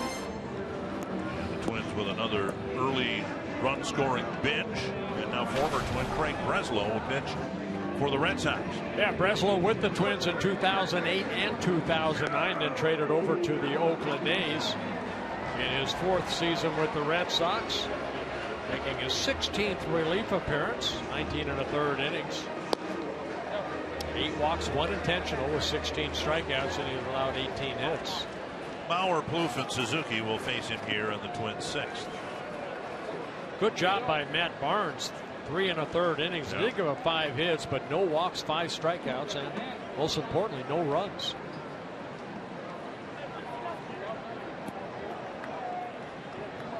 Bauer with a sacrifice fly in the 1st, a walk and a run scored in the 2nd, and a double off the fence in left in the 3rd. Down and away, ball 1.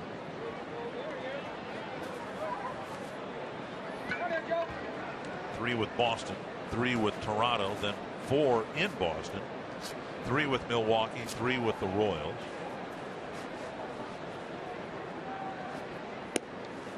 And a strike. 1-1.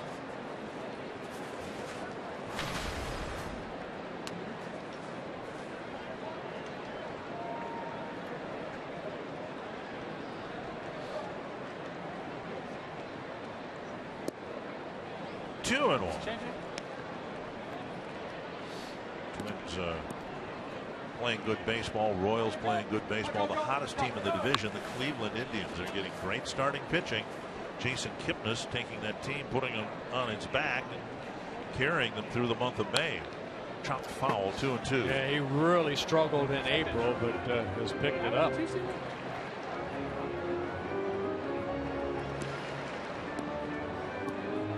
Breslow, 34 years old in his 4th season with the Red Sox. Well, he was almost out of baseball back in the early 2000s. Kept at it. Now in his 10th season, wearing a major league uniform.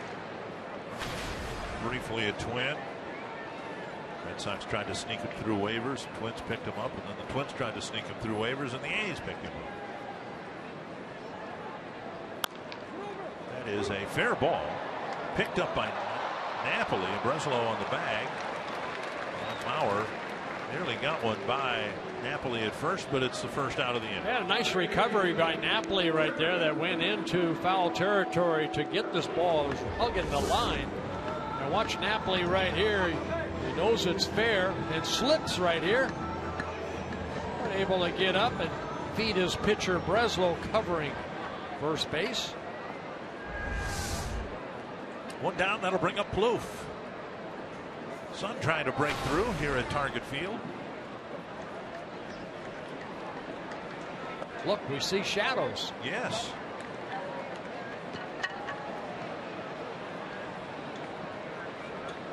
Plouffe with a 3-run home run. Part of a 6-run 2nd inning. Foul back.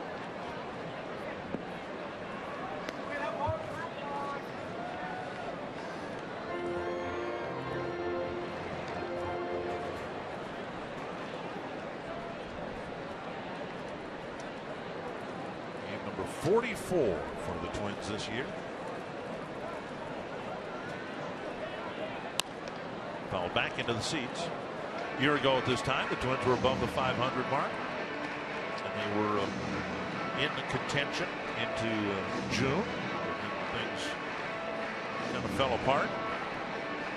You can see the skies breaking up over Target Field.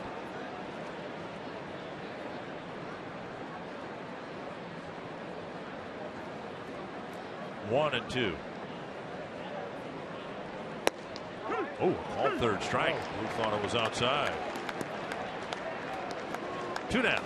Suzuki will hit next. But first, an invitation to take your family to the ballpark this summer in the Minnesota Twins Our Family section, presented by Fox Sports North. Tickets in this alcohol-free section start at just $10 and include a free Schweigert hot dog and Pepsi. For ticket information, visit foxsportsnorth.com. Click on upcoming events on the Hot Topics bar. Here's Suzuki. A single in 3 trips. Ball 1.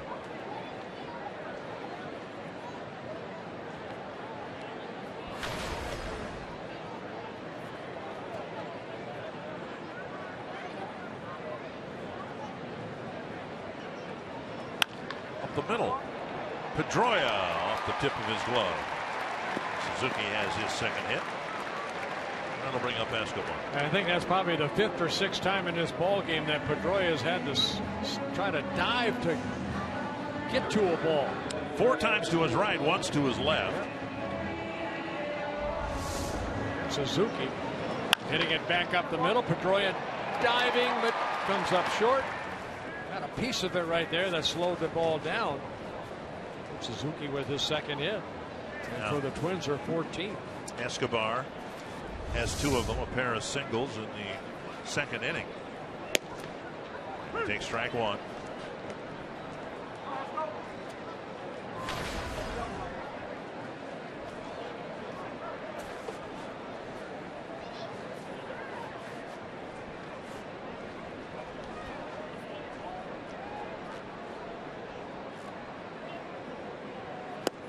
Strike 2.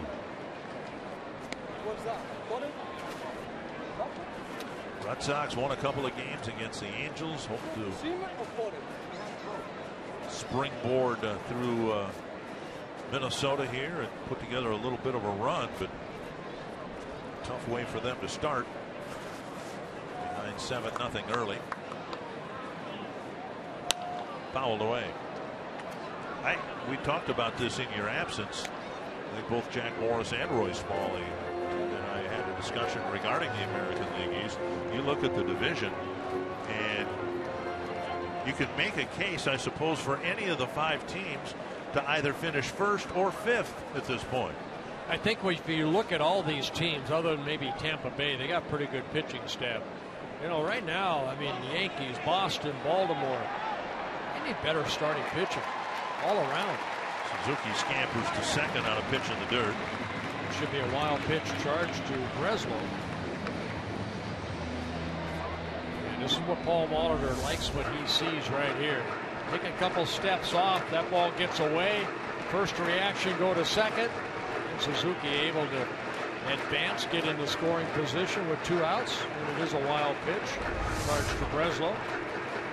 1 and 2 to Escobar. I think when you look at the East, I see a lot of offense, Dick. I don't see that consistent starting pitching.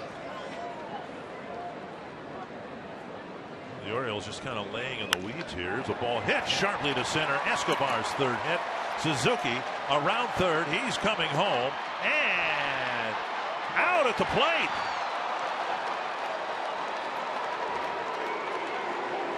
And Suzuki having a little chat with Paul Molitor about the possibility of a challenge here. And Suzuki upset, not so much on the call. I don't know whether he missed him. I don't think he tagged him.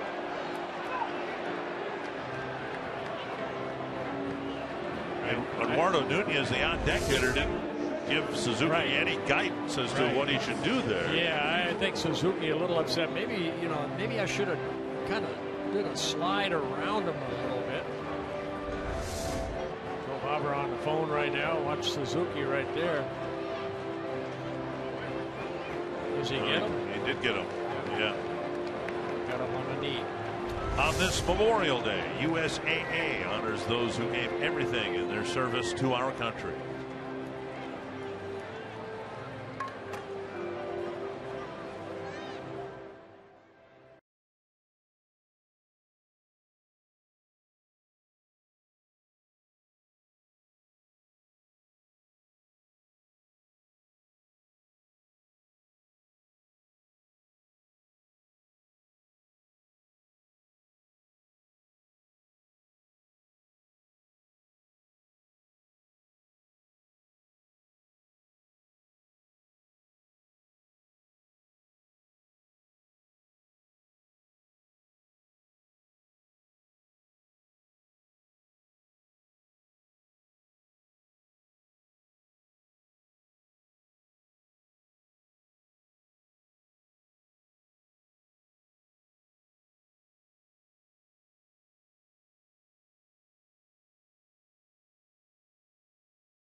Marlins with an RBI double in that 6-run second inning, followed by Rosario's RBI single. And then Trevor Plouffe with a 3-run home run made it a 6-run inning, a 7-run lead. NOLASCO struggled a bit in the 3rd inning, but he has a double play in the 1st inning. It was a big double play, but has settled down nicely. He's retired the last 10 straight Boston Red Sox batters. Leadoff man here in the 7th inning for Boston is Mike Napoli, 1 for 2. First pitch fouled back, 1 strike. 85 pitches for NOLASCO, 55 strikes, 5 strikeouts, no walks. Missed the inside corner, 1-1. Good pitch. Suzuki kind of held that right there.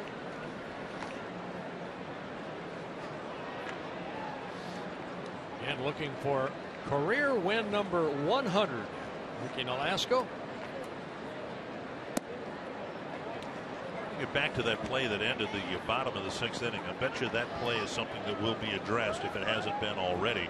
The on-deck hitter is supposed to give some help to the runner coming in as to what to do. Slide inside, outside, whatever, right? Yes.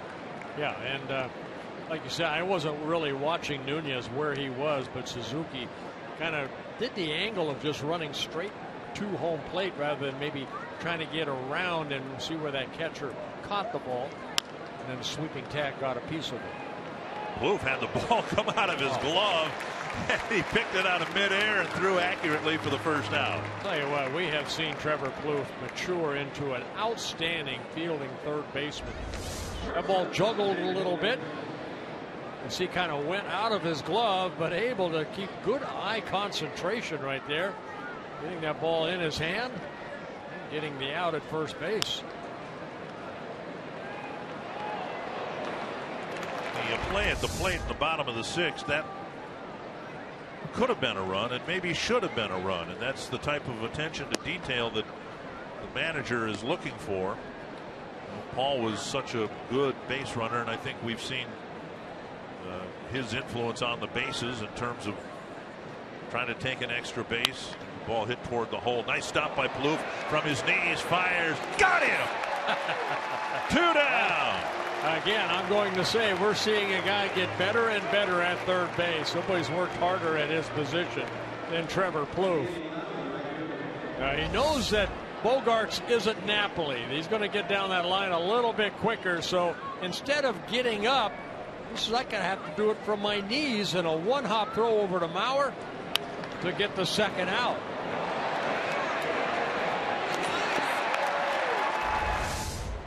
Two down, and that'll bring up Daniel Nava.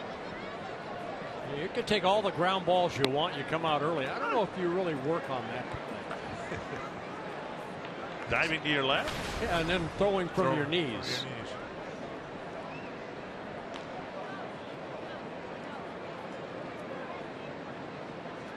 12 straight retired. They make that 13 by NOLASCO. And maybe a chance for NOLASCO to get some outs in the 8th inning. Already his longest outing by an inning and a third. He's done a very nice job with 4 straight 1, 2, 3 innings.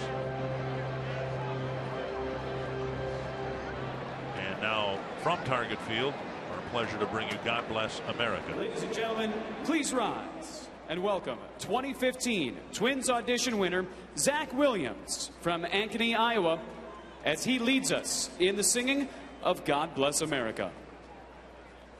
God bless America, land that I love. Stand beside her and guide her through the night with the light from above. From the mountains to the prairies, to the oceans, wide with foam. God bless America, my home, sweet home.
Fox Sports honors our fallen warriors.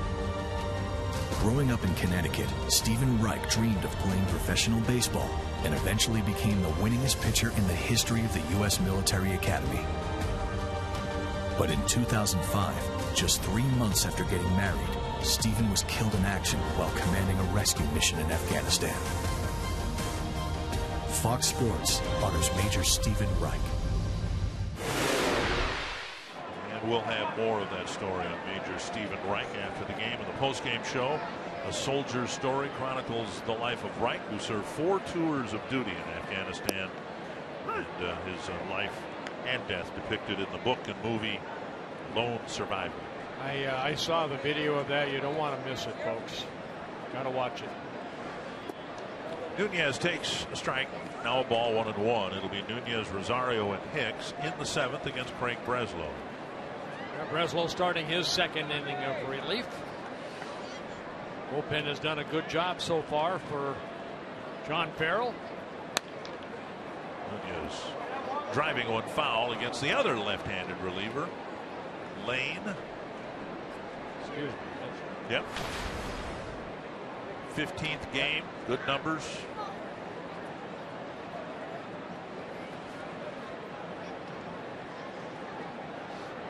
And the countdown to Nunez, 1-2. Yeah, Lane in his second season with the Red Sox came up with the Padres in 2012.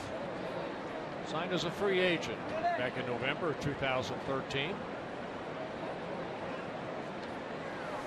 So Breslow worked 1 inning, gave up a couple hits, no runs with a strikeout.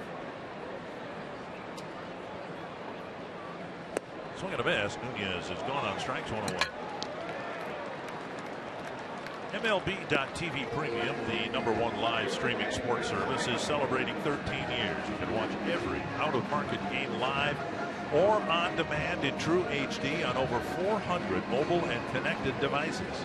Real-time highlights, live look-ins, pitch tracking, widget, and more every night on every device. Blackout and other restrictions apply.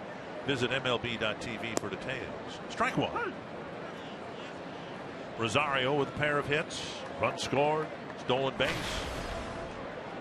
He's caught everything hit to him in left field. And a chopper. Lane to Napoli, 2 down. We'll bring up Hicks.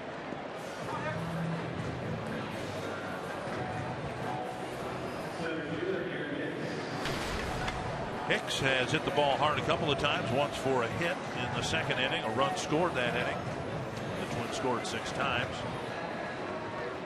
A grounder to Napoli and a liner to right.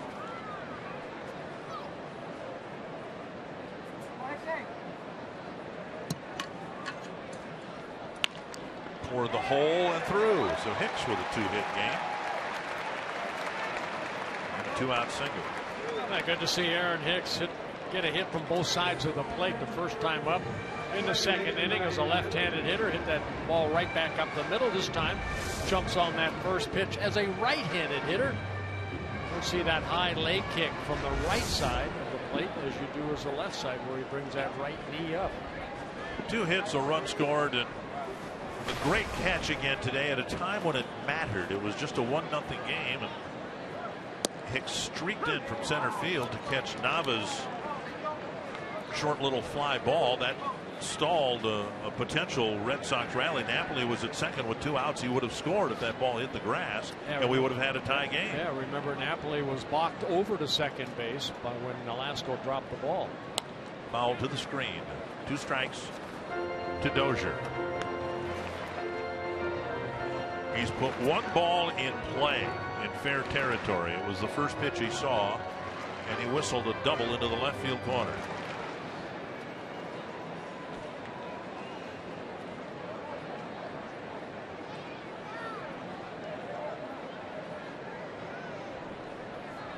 There goes Hicks, and he will steal second base without a throw.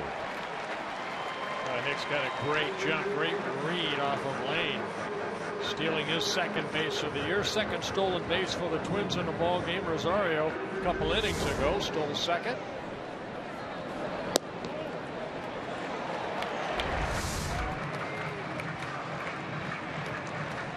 chance for Dozier to drive in a run with a hit to the outfield.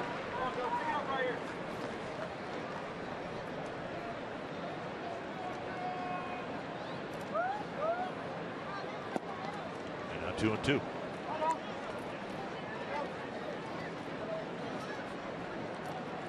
Yankees beat the Royals 14-1. If the Twins win this game, they'll be 2 games behind Kansas City. They played the Royals even up in 6 games. There's a call, 3rd strike. Lane finishes off the Twins in the 7th.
The Minnesota Twins resume their series with the Red Sox tomorrow night here on Fox Sports North. We'll get you ready for Game 2 at Twins Live starting at 6:30, immediately followed by a battle with Boston.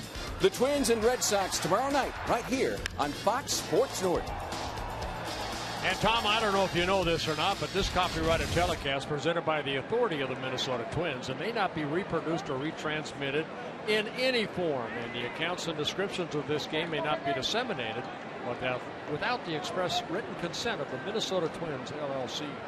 It's much like riding a bicycle, isn't it? You go 2.5, 3 weeks, whatever, without reading that, and you get it handed to you, and it's like you've had it tattooed to your arm, let's say. It's in my library. Is it? Okay. Yeah.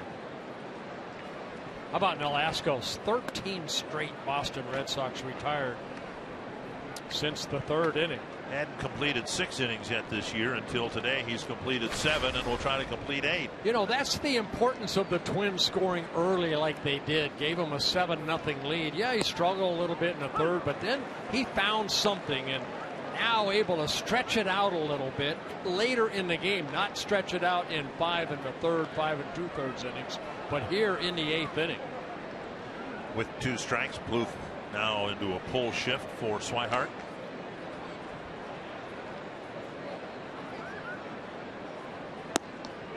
Just missed. 2-2. Oh, he threw 25 pitches in the 3rd inning, but other than that, look at that. That's where you want to be. 15 or less for NOLASCO. 6 hits allowed. They've all been singles. Now a fly ball to center, and Hicks tracks it for out number 1. And that'll bring up Pedroia.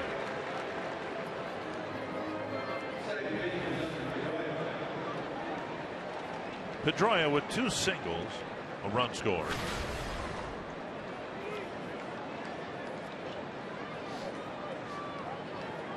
You know, quite a milestone, really. You start looking at certain numbers, and baseball's about numbers. NOLASCO looking for win number 100. You kind of remember that as you go on in your career. My 100th, I wanted as a Twin, but I ended up getting it as a Texas Ranger. Wait a minute, what? Bounce to short. Backhanded. And Escobar showing off his arm, out number 2. 15 straight retired by NOLASCO. Limited 16-person suites are available on both Sunday, June 7th against the Brewers and on Father's Day, June 21st against the Cubs. Each 16-person premier suite includes food and beverage and 2 parking passes. Eat up early because Kent Herbeck will stop by your suite on June 7th. Hurry. And on June 21st, Jack Morris will join you for a family photo. 833 Twins or twinsbaseball.com/groups for more info and reserve your premier suite. Now let's get back to your 100th win. You said what now? Well, my last start as a Twin back in 1976. Before I got traded, I was going for my 100th win. I lost to Frank Tanana and the Angels, I think 3-1, something like that, 3-2, and then I won my next game. Okay. Well, I don't know if my next one would. I ended up winning my 100th game by pitching a 1-0 10-inning shutout as a Texas Ranger. Memories. Driven to right. Hunter will not make the play. It'll beat him to the wall, and Betts goes to second with a 2-out double. First extra base hit for the Red Sox. 2 outs in the 8th. And the pitch count now at 103. And Paul Molitor with a little bit of a decision to make here, and I think he's just made it. Well, quite a performance by NOLASCO. Betts gets his 10th double of the year, but it came with 2 outs here in the 8th inning. NOLASCO had retired 15 straight before Betts' double.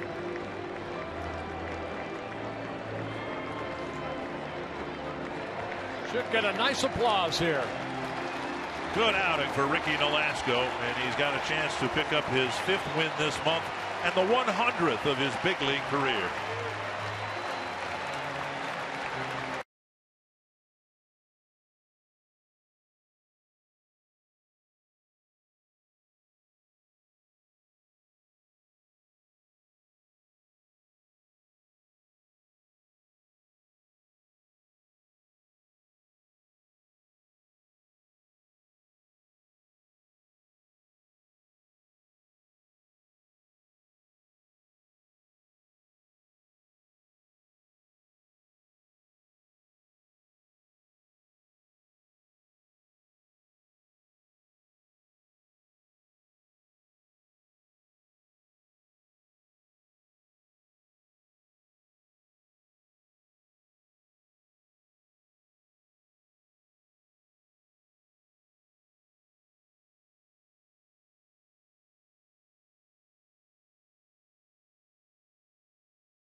Best coverage, biggest names, the most access. It's the daily show of record for NASCAR Nation. Catch NASCAR Race Hub weeknights at 6 p.m. Eastern.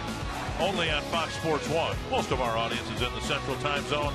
That would make it 5 o'clock Central. Streaming live on Fox Sports Go. Aaron Thompson coming out of that bullpen for the 23rd time. He's put up some very good numbers. Had a couple outings that got away from him, like that one here last time against the Rays where he gave up 3 runs in the 3rd of the inning. Other than that, he's really been great out of the bullpen. What was that pitch? Ball 1. Brought in to face David Ortiz. A lot of people will pay attention to this at bat, how Thompson handles it.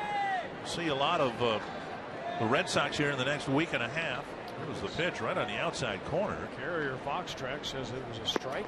There's another breaking ball and a swinging strike. But you can imagine for the remaining 6 games, there might be 8th inning at bats like this with the game a lot closer than this. And so, yeah, it's a 5-run game. But see how Thompson handles Ortiz here and how good of swings Ortiz gets. Liner to left. Hit it Rosario. A 3-pitch at bat ends the 8th inning.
Started the road trip with a good outing and a better outing starting this homestand. You know what? The Twins, they have been pitching so well as far as the starting staff. And here this afternoon, NOLASCO, 5 strikeouts, no walks, 7 2/3 innings.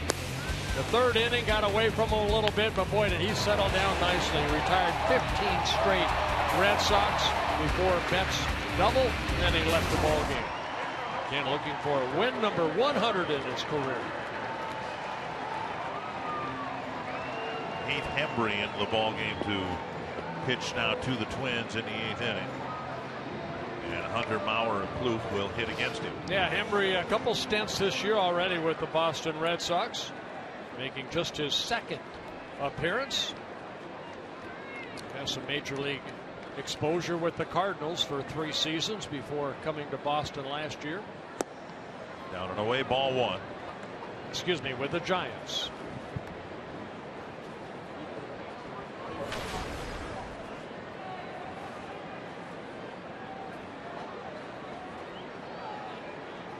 Seven home runs this year for Hunter. His next home run will be his 200th as a Twin.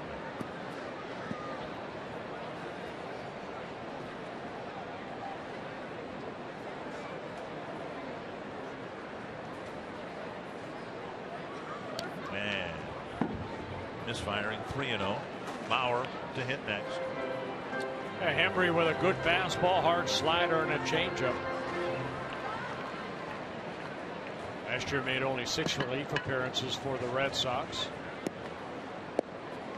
9 relief appearances for the Giants in 2013.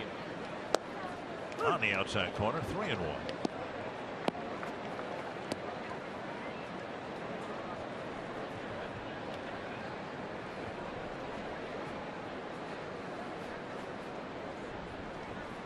Foul back now, 3-2.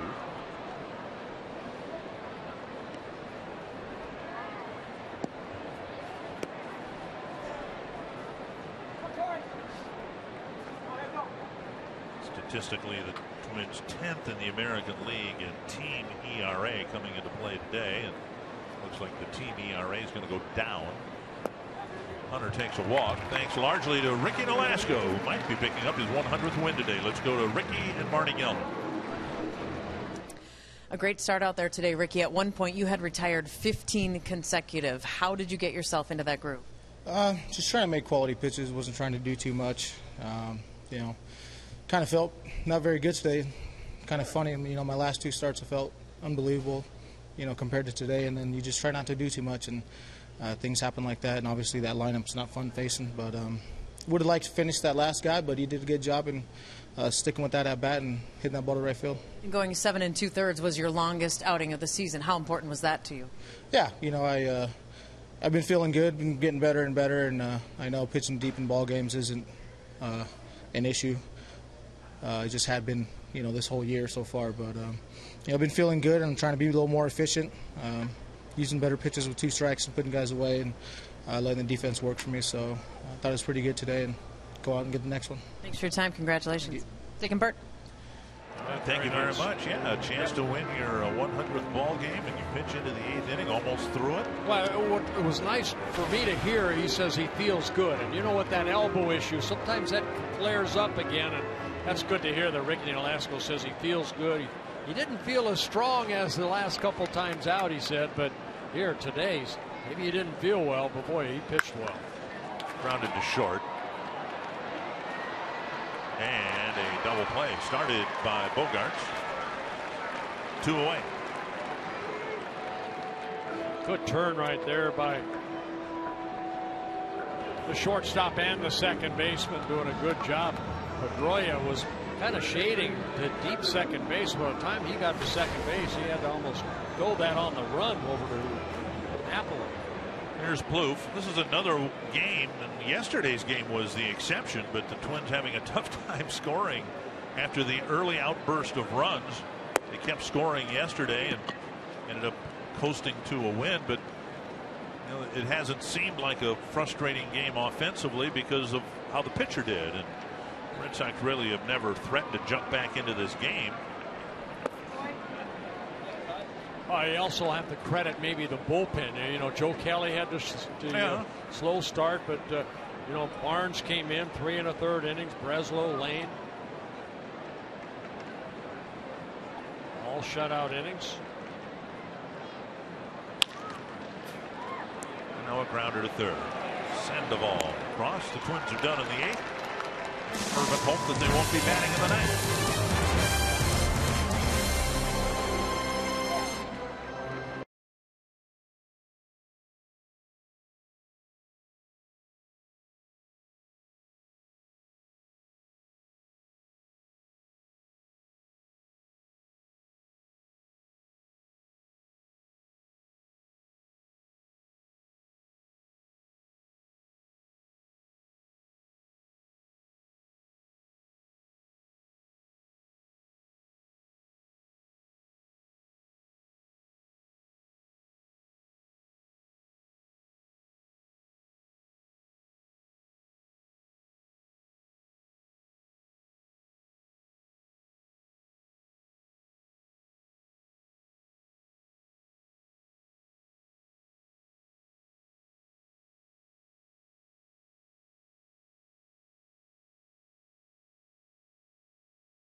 Been a good way to open up this homestand with the Twins jumping on the Boston starter.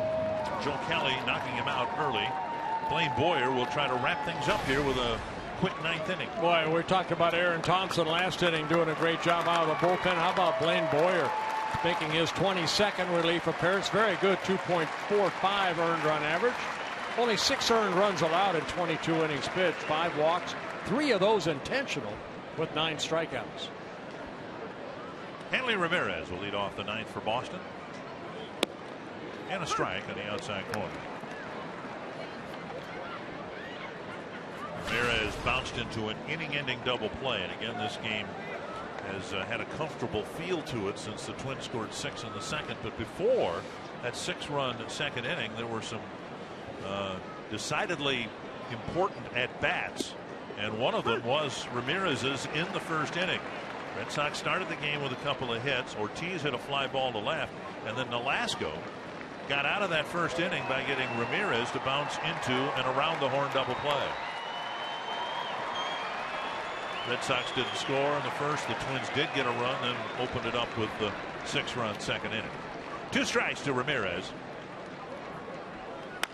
Bounce to the right side. Dozier to Mauer, 1 down. Let's find Marty Gelder once again. Dick and Bert coming up right after the final out. We will bring you Twins Live presented by CenturyLink and show you how the Twins have outslugged the Sox today. 16 hits for Minnesota, 7 runs. We will also bring you a really touching tribute of a very special fallen soldier and his really unique connection to the game of baseball. It's a moving, wonderful tribute and so appropriate today on Memorial Day. We'll also hear from the manager, Paul Molitor. All of that after today's game, guys. All right, thank you very much. Here is Pablo Sandoval. And an off-speed pitch over for a strike.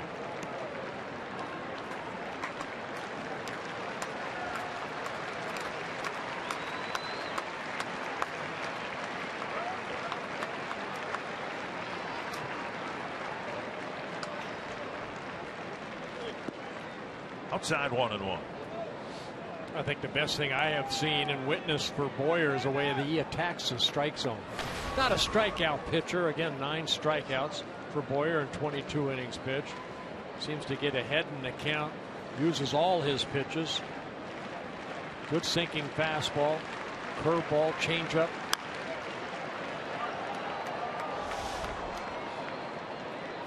CenturyLink What's Next, bringing you tomorrow's starters. Clay Buchholz for the Red Sox, Mike Pelfrey for the Twins. Yeah, you got to like what Pelfrey has done. The Twins are 6-2 in his 8 starts, and Buchholz has been struggling.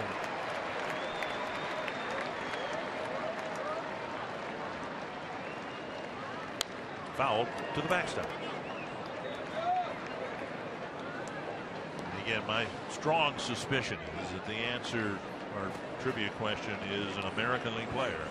So we got it right then. And it is David Ortiz. 47 home runs. 7 as a first baseman. 1-2. Popped up back into the seats.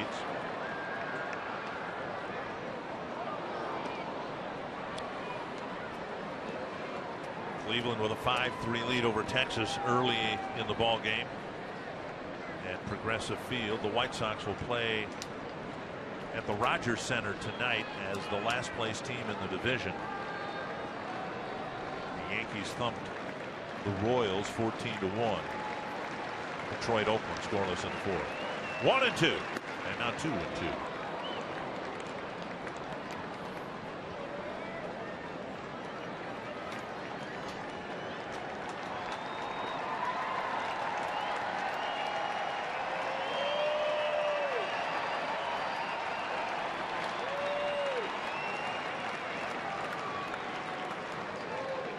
Struck him out. Boyer gets out number 2. Good location of that fastball right there. Gets Sandoval to swing through it.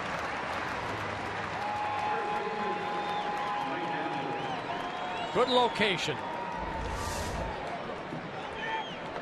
See where Suzuki is setting up. Little two-seamer. It's a strikeout. And now Mike Napoli.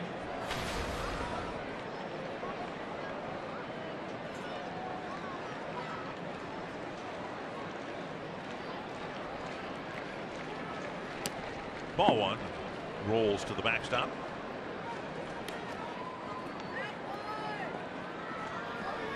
Napoli with a single in his first at bat. Since then, a strikeout and a ground ball to third.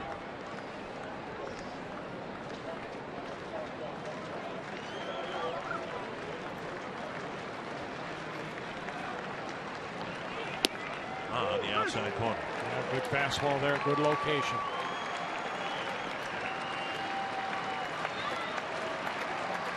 Twins carrying 13 pitchers. There are 8 relief pitchers now. It's not ideal. It might not last long, but the Twin starters have done such a good job that Boyer and Thompson used here just to kind of keep them fresh. Twins have had a lot of off days. On the outside corner, 1-2. Well, these two guys are basically, Dunsing is, they're still trying to get him worked out a little bit, but Boyer and Thompson have been the guys that have set up Glenn Perkins for saves. You want to make sure that you get them out there. Don't let them sit for 3 or 4 days. Just under 30,000 the paid attendance here today. 1-2. Breaking ball. Somehow he took it. 2-2.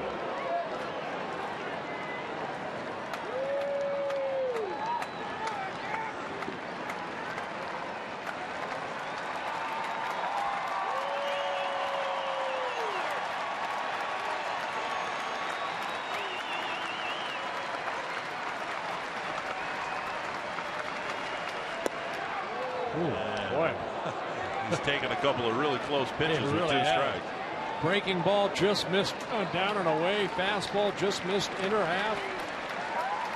Bogaerts would hit next.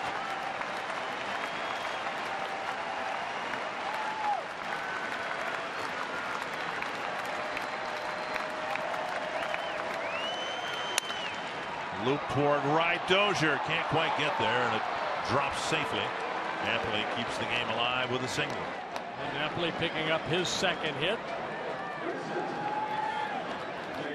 And that will get the crowd to get back in their seats until there are 2 strikes again. Or until Boyer gets the 3rd out. Bogarts 0 for 3, a strikeout and a couple of ground balls.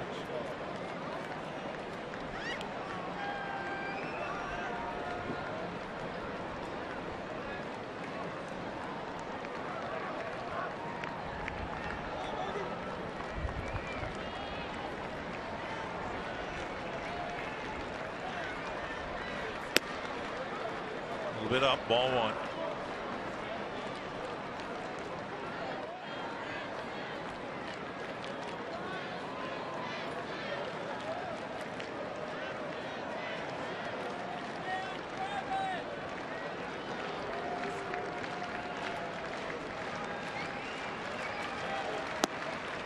Strike Napoli, who's trying to get an ignorant look, if there is such a thing, from Boyer so he can go to second base, but Boyer kept giving him just a glance to keep him at first. Twins don't care if he takes second. Boyer still keeping an eye on him.